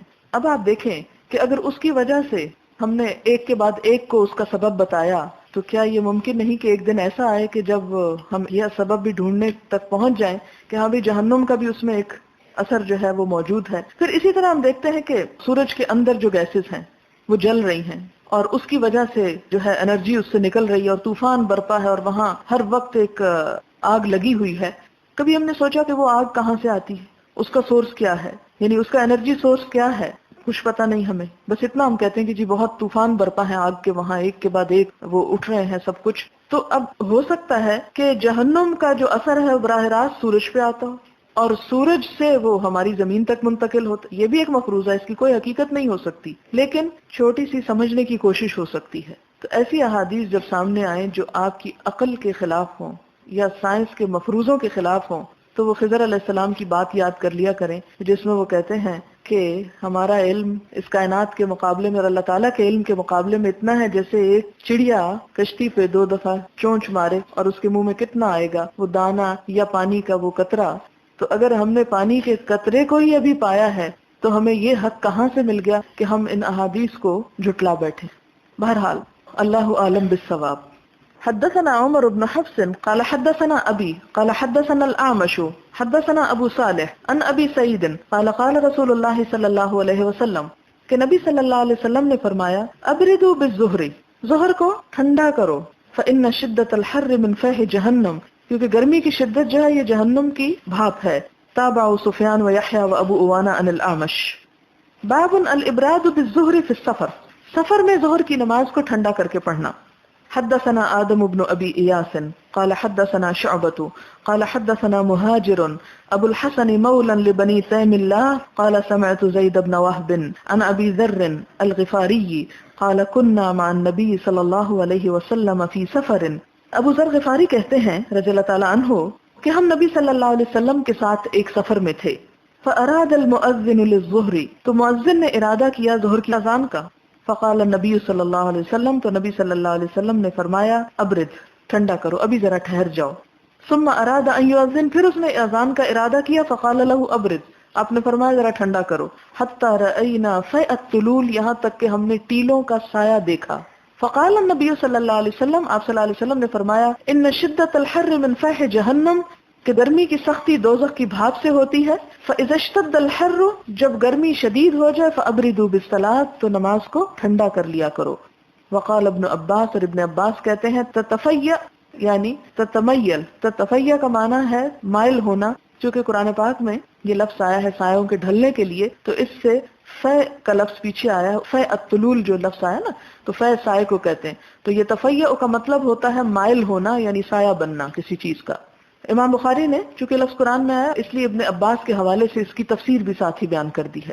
باب وقت الظہر عند الزوال، ظہر کا وقت زوال کے قریب ہے، یعنی زوال ہوتے ہی. اب میں نے چونکہ وہ پہلے حدیث جبریل اس لیے سنائی تھی کہ ان حدیثوں کو پڑھنے میں آپ کو کنفیوژن نہ ہو کہ جی ایک حدیث میں تو آپ فرما رہے ہیں ٹھنڈا کر لو اور دوسری میں فرما رہے ہیں زوال ہوتے ہی پڑھ لو. تو یہ کیوں ہے ایسا کہ اس میں وسعت ہے اس کے وقت میں. وقال جابر، اور جابر رضی اللہ تعالیٰ عنہ کہتے ہیں کان النبی صلی اللہ علیہ وسلم یصلی بالحاجرتی، کہ نبی صلی اللہ علیہ وسلم نے ظہر کی نماز دوپہر کی گرمی میں پڑھی. حدثنا ابو الیمان قال اخبرنا شعیب عن الزہری قال اخبرنی انس بن مالک ان رسول اللہ صلی اللہ علیہ وسلم، کہ نبی صلی اللہ علیہ وسلم خرجا نکلے، حینا جس وقت زاغت الشمس سورج ڈھل گیا، فصلی الظہر تو آپ نے نماز پڑھی ظہر کی. فقام علی المنبر، آپ منبر پر کھڑے ہوئے. فذکر الساعہ، تو آپ نے قیامت کا ذکر فرمایا، یعنی ظہر پڑھا کے لوگوں کو آپ نے قیامت کا ذکر کرنا شروع کیا، کیونکہ بعض اوقات نماز کے بعد آپ تعلیم دیا کرتے تھے. فذکر، تو آپ نے ذکر کیا، ان فیہا امورا عظاما، کہ قیامت میں بڑے بڑے معاملات پیش ہوں گے. امورا عظاما، بڑی بڑی باتیں ہوں گی. ثم قال، پھر آپ نے فرمایا، من احبا، جو چاہے جو پسند کرے، ان یسأل عن شیء، کہ پوچھے کسی بھی چیز کے بارے میں، فلیسأل، تو چاہیے کہ پوچھ لے، یعنی جس کو جو پوچھنا ہو پوچھ لے. یہ کیوں؟ اس لیے کہ منافقین کے بارے میں آپ کو یہ خبر پہنچی تھی کہ وہ آپ کے امتحان کے لیے کہ آپ سچے نبی ہیں یا نہیں آپ سے سوالات کرنا چاہتے ہیں. اس پر آپ ناراض ہوئے کیونکہ آپ کی نبوت پہ شک تھا یہ، اور آپ کو جانچنا اور آپ کی نبوت کو پرکھنا کہ واقعی سچے ہیں یا نہیں یہ ایک ناروا بات تھی. تو اس لیے آپ صلی اللہ علیہ وسلم نے ان کا نام تو نہیں لیا، لیکن آپ نے جنرلی ایک بات فرمائی کہ جس کو جو پوچھنا ہے پوچھ لے، یعنی جو جانچنا ہے جانچ لے کہ میں نبی ہوں یا نہیں. پھر کیا فرمایا، فلا تسألونی عن شیء الا اخبرتکم، لیکن تم نہیں پوچھو گے مجھ سے کسی چیز کے بارے میں، الا مگر اخبرتکم، میں خبر دوں گا تم کو، ما دمت فی مقامی ھذا، جب تک کہ میں اپنی اس جگہ کھڑا ہوں، یعنی میرے اس قیام کے وقت میں جو پوچھو گے بتاؤں گا، لیکن جب یہاں سے ہٹ جاؤں گا پھر نہیں بتاؤں گا، یہیں پوچھو. فاکثر الناس فی البکاء، تو بہت زیادہ کثرت کی لوگوں نے رونے میں، لوگ بہت رونے لگ گئے قیامت کا ذکر جو تھا. واکثر ان یقول سلونی، اور آپ نے کثرت سے کہا، آپ بار بار یہی فرما رہے تھے کہ سلونی، پوچھو مجھ سے، پوچھو مجھ سے، اور پوچھو، پوچھ لو جو پوچھنا ہے. یعنی آپ بار بار ایک چیز کو ریپیٹ کر رہے تھے اور لوگ قیامت کے ذکر سے اور آپ کی اس ناراضگی سے رو رہے تھے. فقام عبداللہ بن حذافہ السہمی، عبداللہ بن حذافہ سہمی کھڑے ہو گئے. فقال من ابی، کہنے لگے میرے باپ کون ہے، کیونکہ لوگ ان کو باپ کے معاملے میں بہت تانے دیتے تھے اور کہتے تھے کہ تمہارا یہ باپ اصلی نہیں، تم کسی اور کی اولاد ہو. تو انہیں پریشانی تھی، انہوں نے کہا کہ موقع ہاتھ آیا پوچھنے کا، پوچھ لیتا ہوں. قال ابو کا حذافہ، آپ صلی اللہ علیہ وسلم نے فرمایا تمہارا باپ حذافہ ہی ہے. ثم اکثر ان یقول سلونی، پھر آپ نے کثرت سے فرمایا پوچھو مجھ سے، پوچھو مجھ سے. فبرک عمر علی رکبتیہ، تو گر پڑے عمر آپ کے گھٹنوں پر، یعنی آپ کے پاؤں پکڑ لیے عمر رضی اللہ تعالیٰ عنہ نے، آپ کے گھٹنے پکڑ لیے. اور یہ حضرت عمر کا گرنا کس لیے تھا کہ آپ صلی اللہ علیہ وسلم کی ناراضگی کو دیکھ کر اور لوگوں کے خوف کو دیکھ کر آپ حضور صلی اللہ علیہ وسلم کو ایک طرح سے منانے لگ گئے. فقال، فرمایا، رضینا باللہ ربا، ہم اللہ کے رب ہونے پہ راضی ہو گئے. ہم منافق نہیں ہیں کہ ہم آپ سے ایسی باتیں پوچھیں جن کو پوچھ کے ہی ہم آپ سے ایمان لائیں آپ پر. وبالاسلام دینا، اسلام کے دین ہونے پر راضی ہو گئے. وبمحمد نبیا، اور محمد صلی اللہ علیہ وسلم کے نبی ہونے پہ راضی ہو گئے. فسکت، آپ صلی اللہ علیہ وسلم خاموش ہو گئے. ثم قال، پھر فرمایا، عرضت علی الجنت والنار، میرے سامنے جنت اور آگ پیش کی گئی، سامنے لائی گئی. آنفن، ابھی ابھی، یعنی اس وقت مجھے ان کا نظارہ کروایا گیا ہے. فی عرض هذا الحائط، کس طرح؟ اس دیوار کے کونے میں یا اس دیوار کی چوڑائی میں، یعنی جو لگتا ہے جیسے اسکرین سامنے آ گئی، یعنی اس دیوار پر وہ سب چیزیں مجھے دکھا دی گئیں. آپ دیکھیں کہ ہم آج کے دور میں اسکرین بنا کے اور ایک ملک کی باتیں دوسرے میں دیکھ کے بڑے خوش ہوتے ہیں کہ بڑے ہم ترقی یافتہ لوگ ہیں، لیکن آپ صلی اللہ علیہ وسلم کو اس وقت وہ تمام جدید ایجادات کے ذریعے جو کچھ انسانیت کو آگے ملنا تھا وہ وہیں پر سب کچھ دکھا دیا گیا. چونکہ ایمان بالغیب کی بات تھی اور آپ صلی اللہ علیہ وسلم تو جاہلیت کے دور میں بھی جھوٹ نہیں بولتے تھے، اس لیے آپ نے کچھ اپنا تخیل یا کوئی من گھڑت بات نہیں پیش کی، بلکہ اپنی احساسات کو بتایا کہ مجھے وہ یوں سامنے دیوار پہ نظر آ گئے. فلم ارک الخیر والشر، تو نہیں دیکھا میں نے خیر کی طرح اور شر کی طرح، یعنی جنت اور جہنم کے، یعنی جنت جیسی خیر کوئی نہیں دیکھی میں نے کبھی، اور جہنم جیسا شر کبھی نہیں دیکھا. یعنی یہ دونوں چیزیں بہت سخت تھیں. اب یہاں یہ حدیث امام بخاری پہلے بھی لائے، کتاب العلم میں بھی شاید آ چکی ہے سوال جواب کرنے کے معاملے میں. یہاں پر پھر دوبارہ ذرا تفصیل سے لائے ہیں، اور مقصد کیا ہے؟ خرج حین زاغت الشمس فصلی الظہر، اس لائن کی وجہ سے یہ حدیث یہاں پر آئی ہے. مواقیت الصلاۃ میں مراد کیا ہے کہ آپ صلی اللہ علیہ وسلم نے ظہر کس وقت پڑھا دی؟ اسی وقت جب کہ ابھی سورج ڈھلا ہی تھا. زاغا بس ہلکا سا ڈھلا تھا، یعنی بالکل اول وقت میں پڑھا دی. حدثنا حفص بن عمر قال حدثنا شعبة عن ابي المنهال عن ابي برزة كان النبي صلى الله عليه وسلم يصلي الصبح، نبی صلی اللہ علیہ وسلم صبح کی نماز پڑھتے تھے. وَأَحَدُنَا يَعْرِفُ جَلِيسَهُ، اور ہم میں سے ایک پہچان لیتا تھا اپنے ساتھی کو. جلیس ہم نشین کے معنوں میں، جلسہ بیٹھنے کو کہتے ہیں، جلیس بر وزن فعیل، بیٹھنے والا، فاعل کے معنوں میں. وَيَقْرَأُ فِيهَا، اور آپ پڑھتے تھے اس میں کتنی؟ ما بین 60 الی 100، 60 سے 100 آیتیں. آپ دیکھیں کہ نماز کتنی لمبی تھی آپ کی فجر کی. کتنی آیتیں پڑھتے تھے فجر کی نماز میں؟ 60 سے 100 آیتیں تک. وَيُصَلِّ الظُّهْرَ، اور ظہر پڑھتے اذا زالت الشمس، جب زوال ہوتا سورج کو. والعصر، اور عصر کی نماز پڑھتے. وَأَحَدُنَا يَذْهَبُ، اور ہم میں سے ایک چلا جاتا تھا. کہاں؟ إِلَىٰ أَقْصَى الْمَدِينَةِ، مدینہ کے دور دراز علاقے میں. اقصا کا مطلب ہوتا ہے دور. رجع والشمس حیۃ، وہاں جا کے وہ واپس بھی آ جاتا دور دراز کے علاقے سے، حالانکہ سورج حیۃ ابھی زندہ ہوتا، یعنی اس کی آب و تاب باقی ہوتی تھی، زرد نہیں ہوتا تھا. مراد یہ ہے. وَنَسِيتُ مَا قَالَ فِي الْمَغْرِبِ، وہ کہتے ہیں مجھے بھول گیا کہ مغرب کے بارے میں انہوں نے کیا فرمایا تھا. وَلَا يُبَالِي، اور آپ پرواہ نہ کرتے تھے. بِتَأْخِيرِ الْعِشَاءِ، عشاء کی تاخیر میں. إِلَى ثُلُثِ اللَّيْلِ، ایک تہائی رات تک، یعنی لیٹ کر کے پڑھا کرتے تھے، عشاء کو جلدی نہیں پڑھتے تھے. ثم قال، پھر کہا، إِلَى شَطْرِ اللَّيْلِ، آدھی رات تک. وقال معاذ قال شعبہ لقیتہ مرتن، کہ میں ان سے ملا ایک مرتبہ، یعنی ابو المنہال سے ایک مرتبہ ملا. فقال او ثلث اللیل، تو انہوں نے کیا کہا؟ تہائی رات تک. یعنی عشاء کا وقت میکسیمم کب تک جاتا ہے؟ تہائی رات تک. لفظی ترجمہ یہاں پر ہو چکا، اور اس سے مراد کیا ہے؟ مراد یہ ہے کہ یہاں پر اول وقت کی نمازیں یا افضل وقت کی نمازیں بتائی گئی ہیں کہ فجر اندھیرے میں پڑھنا زیادہ بہتر ہے. یعنی 60 سے 100 آیتیں پڑھنا کا مطلب یہ ہے کہ کافی ٹائم لگتا ہوگا، اور ابھی وہ ختم کر چکے ہوتے تھے تو تھوڑا تھوڑا ہم ایک دوسرے کو پہچاننے لگتے. یعنی اندھیرے میں شروع کرتے اور روشنی کر لیتے، یعنی پڑھتے پڑھتے روشنی ہو جاتی. تو اگر کوئی شروع ہی روشنی میں کرے تو پڑھتے پڑھتے سورج نکل آئے گا، تو وہ تو اس کا تاخیر کا وقت ہوگا. تو فجر کا افضل اور اول وقت کیا ہے؟ اندھیرے میں ہی شروع کر لیا جائے اس کو. ظہر کا افضل وقت کیا ہے؟ کہ زوال ہوتے ہی شروع کر لیا جائے. عصر کا افضل وقت کیا ہے؟ کہ انسان اتنا فاصلہ طے کر لے اور ابھی یعنی مدینے کے دور دراز علاقے میں جا کے واپس آ جائے اور ابھی سورج جو ہے وہ تپ رہا ہو، یعنی ایک سایہ جس کے برابر ہو جائے. تو یہ عصر کا افضل وقت ہے. مغرب کا یہاں مینشن نہیں کیا، اگر عشاء کا افضل وقت تاخیر کر کے پڑھنا ہے، دیر سے پڑھنا ہے. حدثنا محمد يعني ابن مقاتل قال اخبرنا عبد الله قال اخبرنا خالد بن عبد الرحمن قال حدثني غالب القطان عن بكر بن عبد الله المزني عن انس بن مالك. انس بن مالک کہتے ہیں قال كنا اذا صلينا خلف رسول الله صلی اللہ علیہ وسلم کہتے ہیں کہ جب ہم حضور صلی اللہ علیہ وسلم کے پیچھے نماز پڑھا کرتے تھے بالظہائر، ظہر کی نماز، سجدنا علی ثیابنا، تو ہم سجدہ کرتے اپنے کپڑوں پر، اتقاء الحر، گرمی سے بچنے کے لیے. یعنی ہم زمین پہ سیدھا سجدہ نہیں کر سکتے تھے، سجدہ کرنے کے لیے نیچے کپڑا رکھا کرتے تھے. اس سے یہ پتہ چلتا ہے کہ جیسے ایک شخص نے اپنی جیسے ہم دوپٹہ پہنتے ہیں چادر، تو سجدے میں اگر دوپٹے پر سجدہ کر لیا جائے تو اس سے سجدہ ہو جاتا ہے، وہ معنی نہیں ہے. بعض اوقات گرمی کی وجہ سے، بعض اوقات کسی گندگی کی وجہ سے، یا کسی بھی ایسی ریزن سے ایسا کیا جا سکتا ہے. سوال: اگر تکبیر کہتے وقت سامنے رکھی کسی تصویر یا ڈال وغیرہ پر نظر پڑے، یا دوران نماز اس کا خیال آئے کہ سامنے ایسی چیز رکھی تھی، تو کیا اسے ہٹانے کے لیے نماز توڑنی چاہیے یا ایسے ہی پوری کر لینی چاہیے؟ نماز پوری کر لینی چاہیے، کیونکہ ہم دیکھتے ہیں کہ جس حدیث سے ہمیں یہ پتہ چلتا ہے کہ آپ صلی اللہ علیہ وسلم نے ایک پردہ اتارنے کا حکم دیا تھا، اس میں نماز توڑنے کی بات نہیں ملتی. اگرچہ آپ کی نماز میں بھی اس پردے سے ڈسٹریکشن ہوئی تھی، لیکن آپ نے اسی حالت میں نماز مکمل کی اور نماز کے بعد اس کو اتروایا. لہٰذا آنکھیں بند کر لینی چاہیے اور اپنا خیال بدلنے کی کوشش کرنی چاہیے. نماز نہ توڑیں. نماز توڑنا بہت بڑی بات ہوتی ہے. اگر کوئی نمازی کے سامنے سے نکلنا چاہے تو اس کو روکے.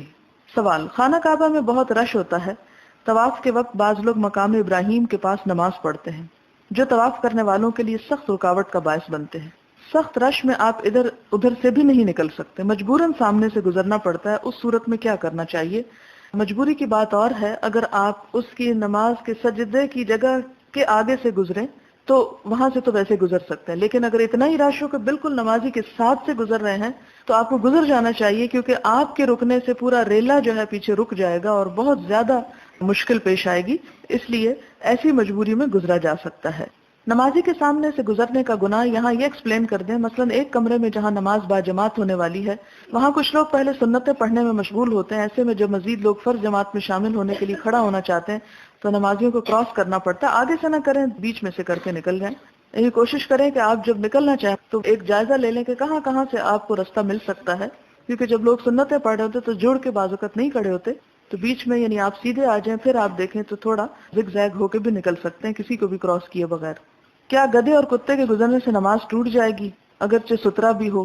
نہیں ٹوٹے گی. اور اس میں ابن عباس کی وہ روایت یاد رکھیے کہ جس میں وہ کہتے ہیں کہ میں ایک گدھی پر سوار ہو کر آیا، پھر میں نے گدھی کو چھوڑ دیا اور خود بھی گزرا صفوں کے آگے سے، تو آپ صلی اللہ علیہ وسلم یا صحابہ کرام میں سے کسی نے ان کو منع نہیں کیا.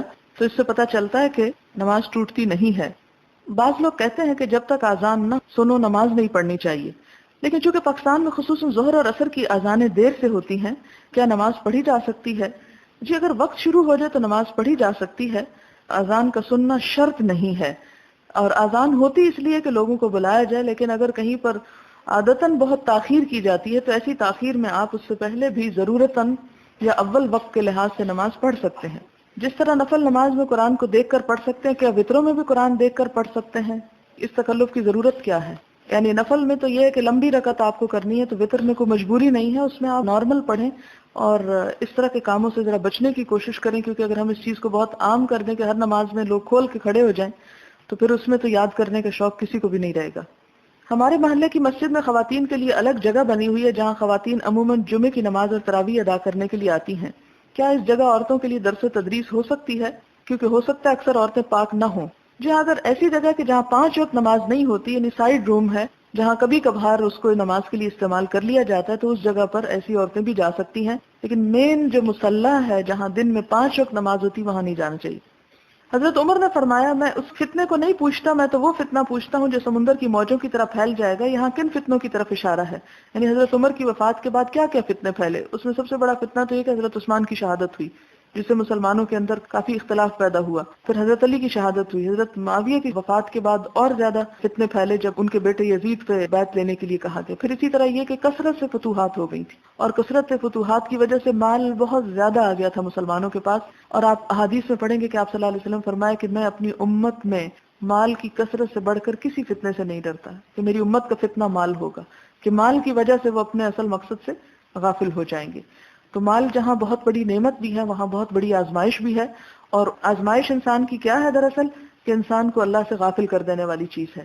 لیکن اگر مال سے اللہ کی یاد میں فائدہ ہو تو وہ حضرت سلیمان والی بات کہ انی احببت حب الخیر عن ذکر ربی، کہ میں مال کی محبت اپنے رب کے ذکر کی وجہ سے اختیار کرتا ہوں. اس مال سے میں ایسے کام لیتا ہوں کہ جس سے مجھے اپنے رب کا ذکر کرنے میں آسانی ہوتی. مثلاً آپ یہاں پہنچے ہیں، مال ہے تو پہنچے ہیں، نہ ہوتا تو کرایہ کیسے دیتے، نہ ہوتا تو آپ کتابیں کیسے خریدتے اور یہاں کیسے پہنچتے. تو مال بذات خود نہ اچھی چیز ہے نہ بری چیز ہے، اس کا اچھا یا برا استعمال اس کو اچھا یا برا کر دیتا ہے. لیکن فقر اور غربت میں انسان پھر بھی اللہ کی طرف رجوع کر لیتا ہے، اور مال جب زیادہ آ جائے تو انسان عموماً غافل ہو جاتا ہے. عموماً اکثریت کا یہ حال ہوتا ہے. لیکن فقر کے بارے میں بھی آپ نے پناہ مانگی، اور آپ نے فرمایا کاد الفقر ان یکون کفرا، کہ فقر بھی انسان کو کفر تک پہنچا دیتا ہے. بعض اوقات بہت محتاجی جو ہوتی ہے وہ بھی مصیبت کا سبب ہوتی. تو اسی لیے کیا کہا کہ بہترین رزق کیا ہے کہ جس سے انسان کی ضروریات پوری ہو جائیں اور انسان کسی کا محتاج نہ ہو. کیا 5 وقت کی نماز گناہ کبیرہ اور گناہ صغیرہ دونوں کو مٹانے کا سبب بنتی ہے؟ یہ گناہ صغیرہ کو، اس میں گناہ کبیرہ اور صغیرہ کی بات نہیں آئی. یہاں دوسری جگہوں سے مدد لینی پڑے گی، صرف اس حدیث سے اس کو نہیں سمجھا جا سکتا. نماز ان گناہوں کا کفارہ ہے جہاں اللہ کے حق میں کوئی کمی ہو. جو بندوں کے حقوق میں کمی ہو جاتی ہے اور بندوں کے ساتھ زیادتی ہوتی ہے تو جب تک بندے معاف نہ کریں وہ معاف نہیں ہوگی. وآخر دعوانا الحمدللہ رب العالمین. سبحانک اللہم وبحمدک نشہد ان لا الہ الا انت نستغفرک ونتوب الیک والسلام علیکم ورحمۃ اللہ وبرکاتہ. نحمده ونصلي على رسوله الكريم اما بعد فاعوذ بالله من الشيطان الرجيم بسم الله الرحمن الرحيم رب اشرح لي صدري ويسر لي امري واحلل عقدة من لساني يفقهوا قولي. باب تاخیر الظہر الى العصر. ظہر کا آخری وقت یا ظہر میں تاخیر کرنا کب تک؟ عصر تک. حدثنا ابو النعمان قال حدثنا حماد هو ابن زید عن عمرو ابن دینار عن جابر ابن زید عن ابن عباس ان النبی صلی اللہ علیہ وسلم کہ نبی صلی اللہ علیہ وسلم نے صلی بالمدینہ سبعا نماز پڑھی مدینہ میں کتنی؟ 7 7 و 8 اور 8 الظہر والعصر ظہر اور عصر والمغرب والعشاء مغرب اور عشاء. فقال ایوب تو ایوب کہتے ہیں لعلہ فی لیلۃ مطیرۃ ہو سکتا ہے کہ یہ بارش والی رات میں آپ نے ایسا کیا ہو. قال عسا جابر نے کہا ہاں شاید. اب یہ کیا چیز ہے 7 اور 8؟ اس میں آپ نے نمازوں کو جمع کر کے دکھایا بغیر سفر بغیر عذر کے، یعنی ایک مرتبہ آپ نے ایسا بھی کر کے دکھایا. کیسے پڑھا؟ ظہر کو آخری وقت میں پڑھا اور عصر کو پہلے وقت میں پڑھ لیا. وہ دونوں جمع ہو گئی نا، 4-1 اور 4-1 8 ہو گئی. سمجھ رہے ہیں اس حدیث کو؟ کیونکہ اس میں مجھے لگتا ہے کنفیوژن ہوگی اور سوال ہوں گے، اس لیے اچھی طرح سمجھ لیں کہ ظہر کب پڑھائی آپ نے؟ آخری وقت میں. اور آخری وقت کون سا ہے؟ ظہر کا 1 مثل سائے کا. اور عصر کا پہلا وقت کب ہے؟ 1 مثل سائے کا. اب جب اس درمیان میں یعنی 1 مثل ہونے والا ہے تو آپ نے کیا کیا؟ ظہر کی 4 پڑھائی، اور ہو گیا جب وہ تو 4 عصر کی بھی ساتھ ہی پڑھا دی. یہ روز نہیں کیا آپ نے کہ ہم اس کو عادت بنا لیں، لیکن آپ نے ایک مرتبہ ایسا کیا. یہ کب ہو سکتا ہے؟ مثال کے طور پر ایک شخص سویا ہوا ہے اور اٹھا ہے تو دیکھا ہے کہ ظہر کا وقت نکلا جا رہا ہے، تو ہم کیا کہتے ہیں؟ اچھا اب تو قضا ہو گئی، اب بعد میں پڑھیں گے. نہیں، اس وقت بھی انسان کیا کرے؟ پہلے ظہر پڑھ لے اور ساتھ ہی عصر پڑھ لے. یا بعض ملکوں میں ایسا ہوتا ہے کہ ظہر اور عصر کے درمیان بعض اوقات بہت تھوڑا وقت ہوتا ہے. جیسے اسکاٹ لینڈ کے بعض حصوں میں مجھے خود وہاں رہنے کا کچھ اتفاق ہوا کہ وہاں ظہر اور عصر میں برائے نام فاصلہ ہوتا ہے، سردیوں میں خاص طور پر. اس میں آپ دیکھیں کہ وہ سورج طلوع ہوتا ہے 8:45-9 بجے اور مغرب ہو جاتی ہے تقریباً 3:30-4 بجے، مجھے یاد نہیں. تو اب اس میں آپ دیکھیں کہ دن کتنا چھوٹا ہوگا. 4-5 گھنٹوں کا اگر دن ہے تو اس میں ظہر اور عصر اور مغرب میں وقت بھی بہت تھوڑا تھوڑا ہوتا ہے. تو ایسی صورت میں اگر ایک شخص کو جیسے مسجد جا کے نماز پڑھنی اور پھر آنا اور پھر جانا ہے تو بعض اوقات یہ ہوتا تھا کہ اس میں ایک نماز پڑھی اور آدھے گھنٹے بعد دوسری پڑھ لی جاتی تھی، بہت تھوڑا بیچ میں فاصلہ. اور بعض اوقات ہو سکتا ہے کہ اگر اس سے بھی آپ آگے نارتھ کی طرف جائیں تو آپ کو شاید دونوں نمازیں ایک ہی وقت میں ملے کہ اس کے فوراً بعد ہی سورج ڈھل جاتا ہو. قطبوں پہ آپ دیکھیں، قطب شمالی اور جنوبی کا مسئلہ. تو یہاں پر آپ نے ایسا کیا. پھر آپ نے اور کیا کیا کہ مغرب اور عشاء کو بھی اسی طرح پڑھا کہ مغرب کو ذرا ڈیلے کر لیا اس وقت تک جب مغرب کا آخری وقت تھا اور عشاء شروع ہونے لگی تھی. تو اس میں 7 رکعتیں پڑھ لی. 7 کیا؟ 3 مغرب کی فرض اور عشاء کے 4. اور اس سے یوں لگتا ہے کہ اس وقت سنت نہیں شاید پڑھی گئی، تبھی تو ساتھ کی بات ہو رہی ہے. اور وطر آپ نے اس لیے نہیں پڑھے ہوں گے کہ وطر آپ تہجد کے وقت پڑھا کرتے تھے. اور اس میں یہ ہے کہ جب جمع اس طرح کیا جائے تو بیچ میں اگر سنت کا ٹائم نہ ہو تو کبھی کبھار بوقت مجبوری انسان سنت بھی چھوڑ سکتا ہے، لیکن اس کی عادت نہیں ہونی چاہیے، کیونکہ سنت کی بہت فضیلت ہے، وہ آگے آپ حدیث میں پڑھیں گے بھی. لیکن اس سے پتہ یہ چلتا ہے کہ دین میں وسعت بہت ہے. ہم نے جب دین کو بہت سخت کر دیا تو نتیجتاً لوگوں نے دین کو چھوڑ ہی دیا. اگر یہ وسعتیں باقی رہتی اور یہ علم عام ہوتا تو لوگ کم از کم نماز قضا تو نہ کرتے. ہم نے جب عشاء کی 17 رکعتیں فرض کر دی تو لوگوں نے کہا یہ تو کون پڑھے، پڑھنا ہی چھوڑ دیا انہوں نے. تو اس میں اگر آپ دیکھیں کہ آپ صلی اللہ علیہ وسلم عشاء کی 4 پڑھ رہے ہیں اس کے ساتھ اور باقی نفل وغیرہ اور تہجد پہ چھوڑ دیتے ہیں تو کافی بیچ میں ٹائم ہوتا ہے. اتنا کون سوئے گا، سو بھی جائے گا تو خود ہی اٹھ جائے گا کہ اب میں نے بہت سو لیا، کیوں میں اپنے وقت کو گنوا رہا ہوں. لیکن ایک شخص جس کو کوئی ایسی مجبوری ہے، بعض اوقات آپ دیکھیں کہ کوئی ایسے موقع آ جاتے ہیں کہ جس میں آپ کو کہیں جانا ہے، سفر کرنا ہے، یا کوئی بیماری ہے. اب بیمار کو آپ ایک دفعہ وضو کراتے ہیں، اس کو بٹھاتے ہیں، وہ مغرب پڑھتا ہے، پھر آپ کہتے ہیں لیٹ جاؤ، پھر عشاء ہوتی، پھر کہتے ہیں آپ اٹھ جاؤ، پھر وہ دوبارہ اٹھتا ہے، اس کی نیند ڈسٹرب ہوتی ہے، بہت سی مشکلات ہوتی ہیں. تو ایسی صورت میں شریعت نے سہولت پیدا کی کہ ان 2 اوقات کے درمیان کے وقت میں نمازوں کو جمع کر لیا جائے. اور یہ ایک مرتبہ آپ نے جو کر کے دکھایا، یہ اس لیے کہ امت سے اس چیز کا حرج اٹھ جائے کہ کوئی اگر بوقت مجبوری ایسا کرے تو گلٹی کانشیس نہ ہو کہ میں نے شاید جرم کر لیا ہے. لیکن اس کا یہ مطلب نہیں کہ ہم اس جو کبھی کبھار بوقت ضرورت، بوقت مجبوری، بوقت عذر، بوقت مرض، بوقت بارش ایسا کیا تو ہم اس کو ہر حال میں عام کر لیں اپنی زندگی میں، اور ہم اپنا جو بنیادی اصول ہے وہ جمع کا بنا لیں. تو یہ نہیں ہونا چاہیے. لیکن یہ بھی نہیں ہونا چاہیے کہ اگر کبھی ایسا کوئی عذر آ جاتا ہے تو انسان نماز چھوڑ دے اور جمع نہ کرے. باب وقت العصر، عصر کا وقت. حدثنا ابراہیم بن المنذر قال حدثنا انس بن ایاز عن هشام عن ابيه ان عائشة قالت كان رسول الله صلى الله عليه وسلم يصلي العصر والشمس لم تخرج من حجرتها، کہ آپ صلی اللہ علیہ وسلم عصر کی نماز پڑھتے تھے، والشمس اور سورج لم تخرج نہیں نکلتا تھا، من حجرتها آپ کے حجرے سے، یعنی آپ کے کمرے سے نہیں اوپر چڑھتا تھا. اوپر چڑھنے سے مراد کیا ہوتا ہے؟ جب دن ڈھلنے لگتا ہے نا تو سایہ دیواروں پہ اوپر چڑھنے لگتا ہے. تو سورج کیا ہو گیا؟ اوپر جا رہا ہے اب سورج. حالانکہ سورج غروب ہو رہا ہوتا ہے، لیکن کمرے سے اوپر نہیں جاتا تھا. مطلب یہ ہے کہ ابھی اتنا نہیں ڈھلتا تھا کہ دیواریں چھپ جائیں، یعنی دیواروں پہ سایہ آ جائے. یعنی دیواروں پر سورج کا اوپر جانا کیا معنی رکھتا ہے کہ دوسری طرف سورج نیچے جا رہا ہے، اسی لیے تو وہ نچلے حصے پہ پھر روشنی نہیں پڑتی، صرف اوپر کے حصے پہ پڑتی ہے. حدثنا قتيبة قال حدثنا الليث عن ابن شهاب عن عروة عن عائشة أن رسول الله صلى الله عليه وسلم صلى العصر والشمس في حجرتها لم يظهر الفيء من حجرتها. وہی حدیث ہے، تھوڑی سی وضاحت ہے اس میں کہ لم يظهر نہ ظاہر ہوتا، الفيء سایہ، من حجرتها حضرت عائشہ کے کمرے پر، یعنی دیواروں پہ بھی سایہ نہ پڑتا تھا. حدثنا ابو نعيم قال اخبرنا ابن عيينة عن الزهري عن عروة عن عائشة قالت كان النبي صلى الله عليه وسلم يصلي صلاة العصر والشمس طالعة في حجرتي، کہ آپ صلی اللہ علیہ وسلم عصر کی نماز پڑھتے اور سورج ابھرا ہوا ہوتا تھا میرے کمرے پر. لم يظهر الفيء بعد، ابھی سایہ ظاہر نہ ہوتا تھا، یعنی سایہ ابھی نہیں آ رہے ہوتے تھے. وقال مالك ويحيى بن سعيد وشعيب وابن ابي حفصة والشمس قبل ان تظهر. یعنی ایک اور روایت میں ہے کہ ابھی دھوپ چڑھی نہ ہوتی تھی. مراد یہ ہے کہ ابھی عمارتیں دھوپ میں ڈوبی ہوئی ہوتی تھی، عمارتوں پہ سائے نہیں چڑھ رہے ہوتے تھے. حدثنا محمد بن مقاتل قال اخبرنا عبد الله قال اخبرنا عوف عن سيار بن سلامة قال دخلت انا وابي على ابي برزة. کہتے ہیں کہ میں اور میرا باپ ابو برزہ پر گئے، الاسلمی، جن کا نام کی نسبت الاسلمی تھی. فقال له ابی، تو میرے والد نے ان سے کہا. کن سے کہا؟ سوچیں، ابو برزہ سے.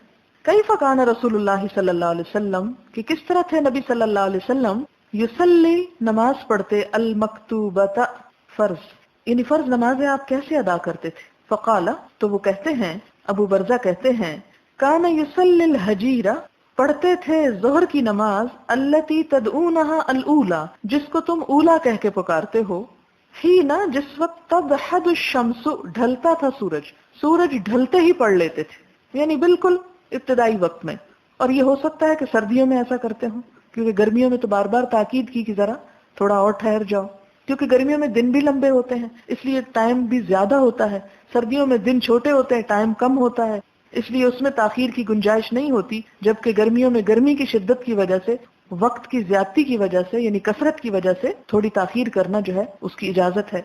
پھر کیا ہوتا؟ وَيُصَلِّ الْعَصْرَ، اور آپ عصر پڑھتے، ثُمَّ يَرْجِعُ أَحَدُنَا، یعنی عصر پڑھ کے لوٹتا ہم میں سے ایک، إِلَى رَحْلِهِ، اپنے گھر جاتا۔ کہاں جاتا؟ گھر میں، فی اقصى المدینہ، جو مدینہ کے دور کے حصے میں ہوتا، والشمس حیۃ، حالانکہ سورج تیز ہوتا تھا، حیہ یعنی زندہ یعنی تیز، ونسیت ما قال فی المغرب، اور میں بھول گیا کہ مغرب کے بارے میں انہوں نے کیا کہا، وکان یستحب، اور آپ پسند کرتے تھے، ان یؤخر العشاء، کہ تاخیر کر دیں عشاء میں، التی تدعونها العتمہ، جس کو تم عتمہ کہتے ہو۔ اس سے کیا پتہ چلتا ہے کہ نمازوں کے وہ نام جو ہم لیتے ہیں اہل عرب اس کے علاوہ بھی لیتے تھے، جسے ہمارے یہاں بھی اردو یا پنجابی میں، یا ہو سکتا ہے پشتو یا اور لینگویجز میں بھی نمازوں کے اوقات میں جو نام ہیں وہ فرق ہے۔ مثلا پنجابی میں ظہر کو پیشی کہتے ہیں، عصر کو دیگر کہتے ہیں، مغرب کو نماشا کہتے ہیں، اور عشاء کو کیا کہتے ہیں؟ کفتہ۔ جی، تو یہ اب مختلف نام ہیں۔ یہاں پر اسی طرح وہ کہتے ہیں کہ ظہر کو حجیرہ کہہ رہے ہیں اور عشاء کو عتمہ کہہ رہے ہیں۔ وَكَانَ يَكْرَهُ النَّوْمَ، اور وہ ناپسند کرتے تھے نیند کو، قبلہا، اس سے پہلے، والحدیث بعدہا، اور باتیں کرنا اس کے بعد، یعنی عشاء کی نماز سے پہلے سونے کو ناپسند کرتے اور عشاء پڑھ کے فضول باتوں کو ناپسند کرتے۔ میں نے فضول کا لفظ خود ایڈ کیا ہے کیونکہ آگے حدیث میں آتا ہے کہ تعلیم اور علم کی غرض سے جاگنے کی اجازت ہے۔ وَكَانَ يَنْفَتِلُ مِنْ صَلَاةِ الْغَدَاةِ، اور آپ جب پڑھ چکتے صبح کی نماز، اس وقت حین، جب، یعرف، پہچانتا، الرجل، انسان، جلیسہ، اپنے ساتھی کو، وَيَقْرَأُ بِالسِّتِّينَ إِلَى الْمِئَةِ، اور آپ 60 سے 100 آیات جو ہیں وہ پڑھ لیا کرتے تھے فجر کی نماز میں۔ اور ہماری نماز میں کیا ہوتا ہے فجر میں؟ قل هو اللہ۔ ہم نے یہ سوچ رکھا ہے 1/3 قرآن ہے، وہ 60 پڑھتے تھے، ہم 1/3 پڑھ لیتے ہیں۔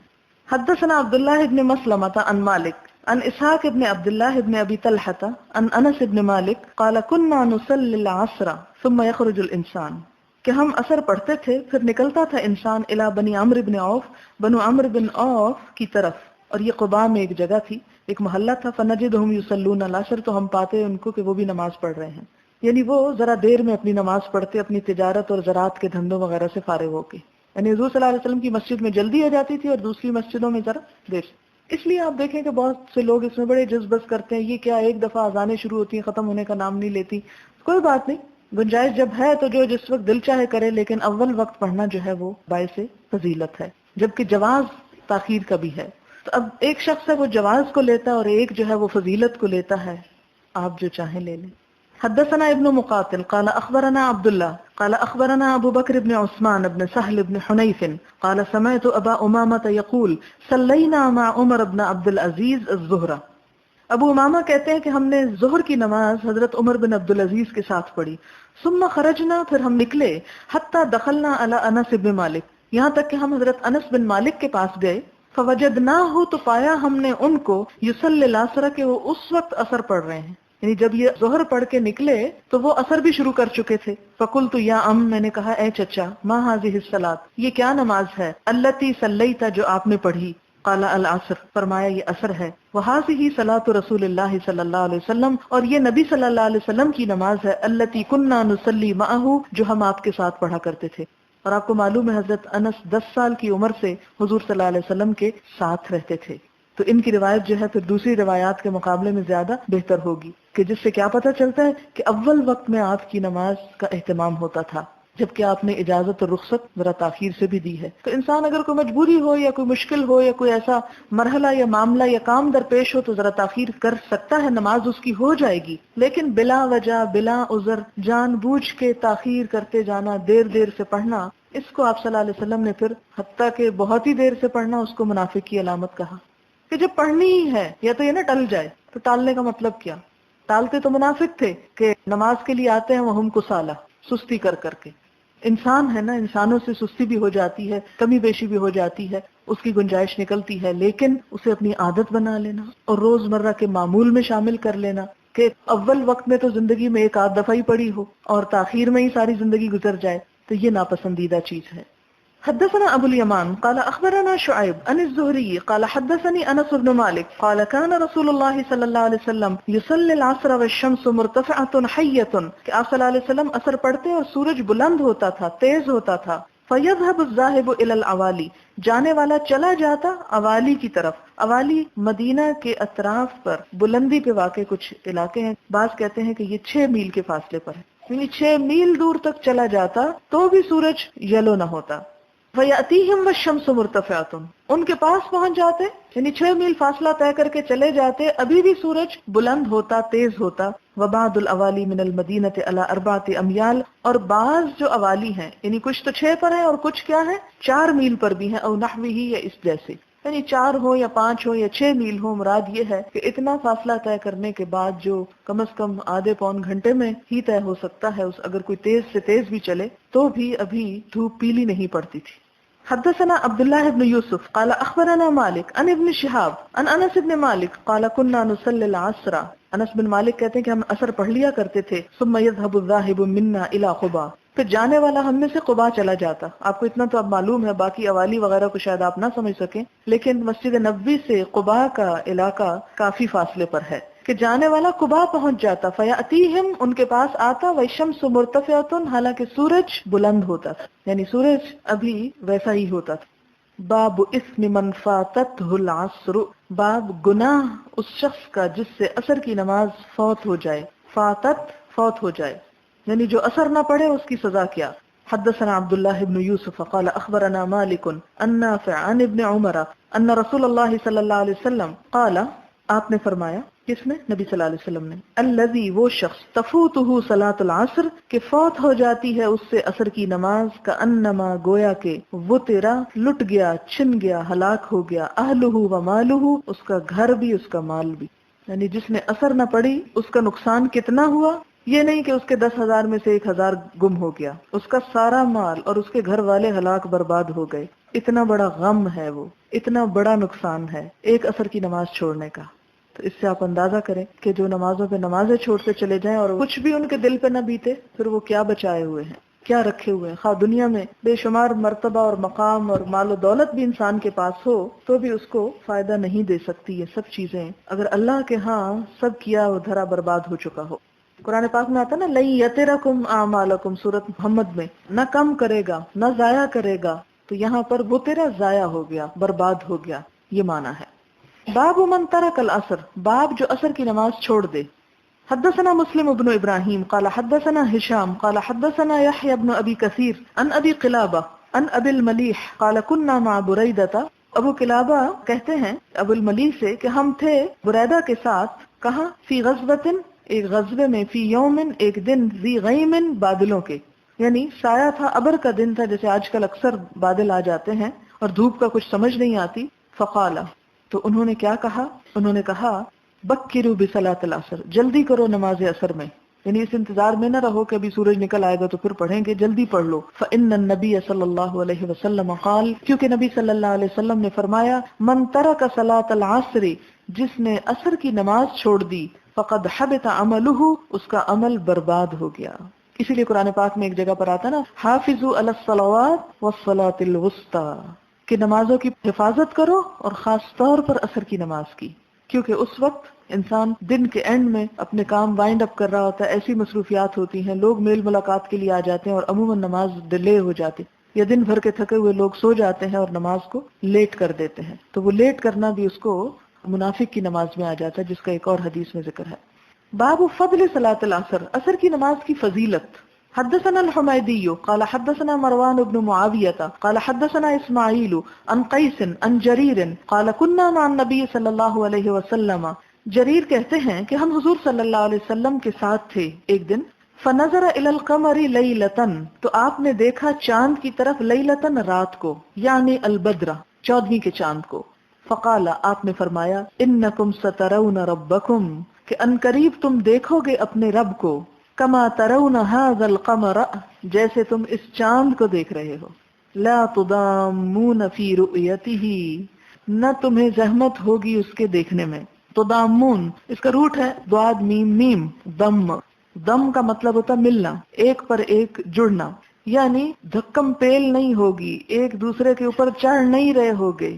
یعنی دنیا میں تو آپ دیکھیں کہ جب کوئی انہونی چیز نظر آئے تو ہم کیا کرتے ہیں، ایک سے ایک آگے بڑھ کے دیکھنے کی کوشش میں دوسروں کو دھکے دیتا ایک دوسرے پہ چڑھتا آگے پہنچ جاتا. فرمایا نہیں، اللہ تعالیٰ کا دیدار ایسے نہیں ہوگا. تم سب اپنی اپنی جگہوں پر آرام سے بیٹھے ہوگے اور اللہ تعالیٰ کا دیدار سامنے ہوگا، اور ایسی لذت ہوگی اس میں کہ انسان پھر اس سے نظر نہ ہٹانا چاہے گا. اور اس سے پہلے جنت میں انسان کو جو کچھ مل چکا ہوگا سب ہیچ ہو جائے گا. وہ کہے گا وہ تو کچھ بھی نہیں جو مجھے ملا. اور جنت میں کیا کچھ ہے؟ ایک حدیث میں آتا ہے کہ دنیا میں نہیں سوچ سکتا کہ وہ حسن کیا ہے. تو آپ خود سوچیں، ایک وہ حسن ہے جو ہمارے پاس ہے یہاں دنیا میں، جو آرام، نعمتیں، دنیا کا مال و متاع جو کچھ ہمیں مل گیا. دوسرا کیا ہے؟ وہ جو جنت میں ہے، اس کا اور اس کا تو کوئی کمپیریزن ہی نہیں. اور پھر اس کے مقابلے میں تیسرا حسن کیا ہے؟ لیس کمثلہ شیء، اللہ تعالیٰ کا، کہ جس کو دیکھ کر جنت بھی حقیر نظر آئے گی انسان کو. تو پھر ہم کتنے احمق ہوں اگر صرف ان وقتی اور دنیا کی چھوٹی چھوٹی چیزوں پر مر مٹنے والے ہوں اور ان کو اپنی زندگی کا مقصد بنا کے انہی کو پوچھتے رہیں. صبح اٹھیں اور ان کی غلامی کریں، ان کی نوکری چاکری کریں، ان کو سجائیں، صفائی کریں، ستھرائی کریں، ان کو جھاڑ پونچھ پٹخ کریں، اور پھر اس کے بعد اپنے نماز سے بھی غافل ہو جائیں اور اپنے جو کام زندگی کے فرائض ہیں ان کو بھی پوری طرح نہ نبھا سکیں. میں نہیں کہتی کہ یہ نہیں ہونی چاہیے چیزیں، لیکن ہمیں ان کی غلامی اختیار نہیں کرنی چاہیے کہ ہم ان کے بندے بن جائیں اور ان کی خدمت پہ سارا دن لگے رہیں، کہ استعمال بھی ڈرتے ڈرتے کریں کہ ہائی یہ خراب ہو جائیں گی، یعنی بیٹھنا بھی نصیب نہ ہو اور صرف ان کی صفائی اور چمکائی ہوئے چلے جا رہی ہے. تو فرمایا کہ جب تم رب کو دیکھو گے جا کے تو تمہیں کوئی زحمت نہیں ہوگی، کوئی بھیڑ بھڑکا نہیں ہوگا، بلکہ آرام سے دیکھو گے. فَإِنِ اسْتَطَعْتُمْ، لیکن دیکھنے کے لیے شرط کیا ہے؟ تمہارے پاس کوئی خوبی ہونی چاہیے. اور وہ کیا؟ اگر تم استطاعت رکھو اللہ تغلبوا، کہ نہ مغلوب ہو جاؤ، علی صلاۃ، ایک نماز پر، قبل طلوع الشمس، سورج کے طلوع ہونے سے پہلے، وقبل غروبها، اور اس کے غروب ہونے سے پہلے. فافعلوا، تو ایسا ہی کرو.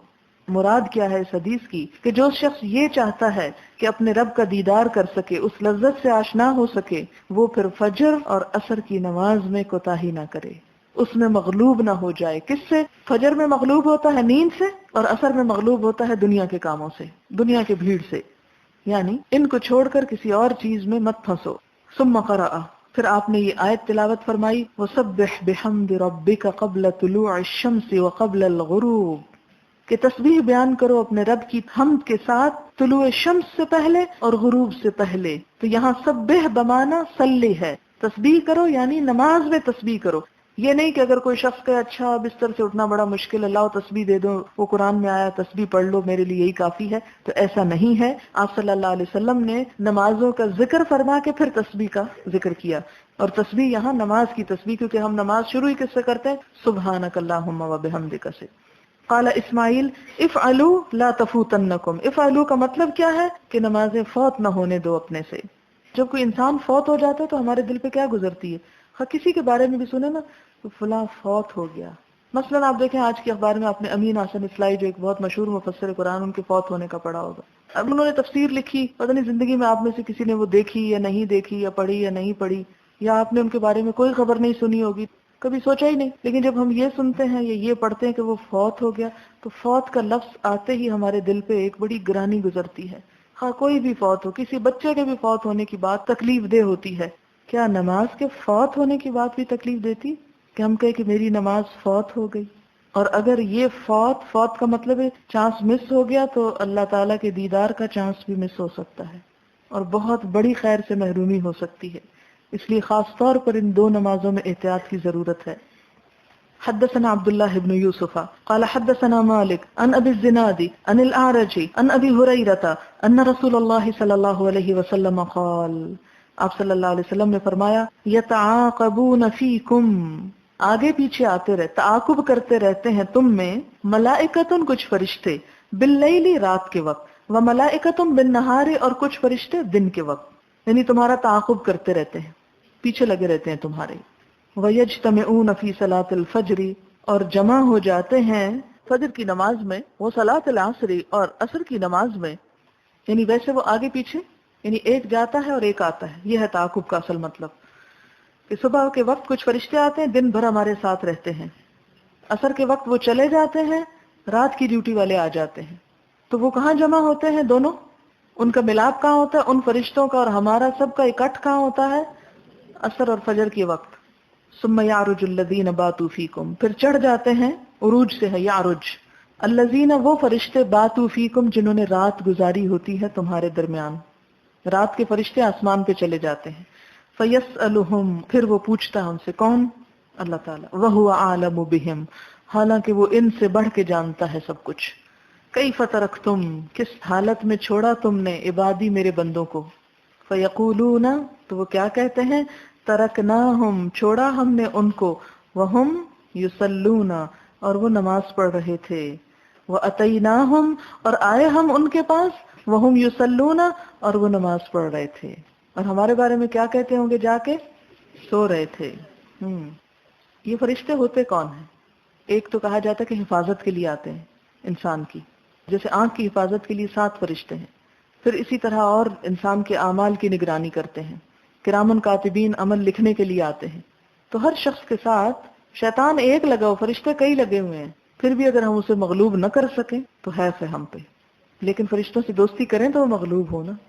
فرشتے تو آ کے بیٹھے رہتے ہیں کہ ہم سو رہے ہیں، اٹھیں گے تو بات ہوگی، پھر ہماری مدد کریں گے کچھ. یا ہم کاموں میں مصروف ہوتے ہیں یا گپ شپ میں مصروف ہوتے ہیں، کیا مدد کریں وہ ہماری؟ شیطان سے جو دوستی کی ہوئی ہے وہ تو ہٹ کے ہی رہیں گے نا. وہ اکٹھے تو نہیں ہو سکتے کہ ہو سکتے ہیں؟ یعنی دشمن کے ساتھ تو نہیں اکٹھا ہو سکتا نا. تو فرشتوں کی تو ان سے دشمنی ہے اور شیطان کی فرشتوں سے دشمنی ہے. کیوں؟ فرشتوں نے سجدہ کر لیا تھا، شیطان نے نہیں کیا. پہلے دن سے ان دونوں کے ساتھ بھی اور ہمارے ساتھ بھی. اب فرشتوں نے انسان کو سجدہ کیا تھا، لہذا وہ کس کی حمایت کریں گے؟ انسان کی. کب؟ جب وہ اپنے دشمن سے بچ کے رہے گا، دشمن سے دور رہے گا، یعنی شیطان سے. لیکن اگر انسان شیطان سے دوستی کر لے گا تو فرشتے پھر الگ ہو جائیں گے. وہ پھر نہ ہم سے دوستی کریں گے اور نہ ہماری مدد کریں گے. مدد کس کی کرتے ہیں؟ ان الذین قالوا ربنا اللہ ثم استقاموا تتنزل علیہم الملائکہ الا تخافوا ولا تحزنوا. خوف اور غم سے نجات دیتے ہیں وہ پھر انسان کو. اصل دین کی روح اور لطف اور مزہ ہی یہ ہے کہ موت بھی سامنے کھڑی ہو تو نہ انسان گھبرائے، اس لیے کہ مرنا تو برحق ہے.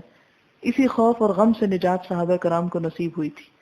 ٹھیک ہے وہ ایک انسانی گھبراہٹ اور بات ہے، لیکن موت کو بھی گلے لگا لینے والے ایک نہیں ہزاروں مثالیں ملتی ہیں. اور یہ وہی لوگ تھے جو حقیقی معنوں میں مسلمان تھے. جب تک یہ 2 کیفیات اندر نہیں پیدا ہوتی اور جس لیول پہ نہیں آتی اس خاص لیول پر، تو بہت کچھ بھاگ دوڑ کرنے کی ضرورت ہے. باب من ادرک رکعۃ من العصر قبل الغروب. باب من ادرک جس نے پالی، رکعتن ایک رکعت، من العصر عصر کے وقت میں سے، قبل الغروب غروب سے پہلے. اب یہاں سے کیا بتانا چاہتے ہیں کہ عصر کا آخری وقت کب تک ہے، یعنی انسان کب تک عصر پڑھ سکتا ہے. تو کیا پتہ چلتا ہے؟ قبل الغروب تک پڑھ سکتا ہے. حدثنا ابو نعیم قال حدثنا شیبان عن یحییٰ عن ابی سلمۃ عن ابی ہریرۃ قال قال رسول اللہ صلی اللہ علیہ وسلم اذا ادرک احدکم سجدۃ. آپ صلی اللہ علیہ وسلم نے فرمایا کہ جب پالے تم میں سے کوئی ایک رکعت، سجدتن ایک سجدہ، یعنی سجدہ انسان اسی وقت کرتا نا جب پوری رکعت ہو جاتی ہے، اس لیے سجدہ یہاں بمانا رکعت کے ہے. من صلاۃ العصر عصر کی نماز میں سے، قبل ان تغرب الشمس اس سے پہلے کہ سورج غروب ہو جائے، فلیتم صلاتہ تو چاہیے کہ نماز پوری کر لے. واذا ادرک سجدتن اور جب پالے ایک سجدہ، من صلاۃ الصبح صبح کی نماز میں سے، قبل ان تطلع الشمس اس سے پہلے کہ سورج طلوع ہو جائے، فلیتم صلاتہ تو چاہیے کہ وہ نماز پوری کر لے. یعنی اگر کوئی شخص سو رہا تھا مثال کے طور پر، اس کی آنکھ کھلی اور ٹائم دیکھا تو مغرب کی نماز میں صرف 5 منٹ تھے، 3 منٹ اس کو وضو کرنے میں لگے اور 1 رکعت اس کو مل گئی عصر کی نماز کی، تو بھی وہ عصر پڑھنا شروع کر دے، اسے نہ چھوڑے. تو گویا اس کی وہ قضا شمار نہیں ہوگی. اگر 1 رکعت اس نے ٹائم کے اندر پڑھ لی تو وہ نماز ہو جائے گی اس کی. لیکن یہ اس کے لیے نہیں جو منافقت سے ٹال مٹول کرتا رہے. یہ کسی حقیقی عذر کی وجہ سے اگر کوئی ایسی مجبوری آ جائے کہ پتہ ہی نہ چلے وقت کا، بعض اوقات کوئی بھول جاتا ہے، تو اس بھولنے میں بھی یہی حکم ہے کہ جو ہی یاد آئے، خواہ 1 رکعت کا ٹائم باقی ہو تو بھی پڑھ لے. اسی طرح فجر کی نماز، تو اگر کوئی شخص سورج نکلنے سے پہلے فجر کی 1 رکعت پا لے تو وہ بھی اپنی نماز پوری کر لے. یعنی انسان سوتے سوتے ہڑبڑا کے اٹھا، سورج نکلنے میں 10 منٹ ہیں، اب کیا کرے کہ وہ اپنا وضو وغیرہ کر لے اور اس کے بعد سنتیں چھوڑ دے، فرض پہلے پڑھ لے. کیونکہ سنت تو طلوع کے بعد بھی اب پڑھ سکتا ہے، لیکن وہ فرض جو ہیں وہ آخری چند لمحوں میں بھی اگر ایک رکعت کے اندازے میں بھی پڑھ چکا تو گویا اس نے وقت کے اندر نماز پڑھی۔ اس سے آپ اندازہ کر سکتے ہیں کہ دین میں کتنی وسعت ہے، کتنی آسانی ہے۔ لیکن اگر کوئی پھر بھی نہ پڑھے، ہم آنکھ کھلتی اور کہتے اچھا صرف 15 منٹ، اب کیا اٹھنا، چلو سوئے رہتے ہیں۔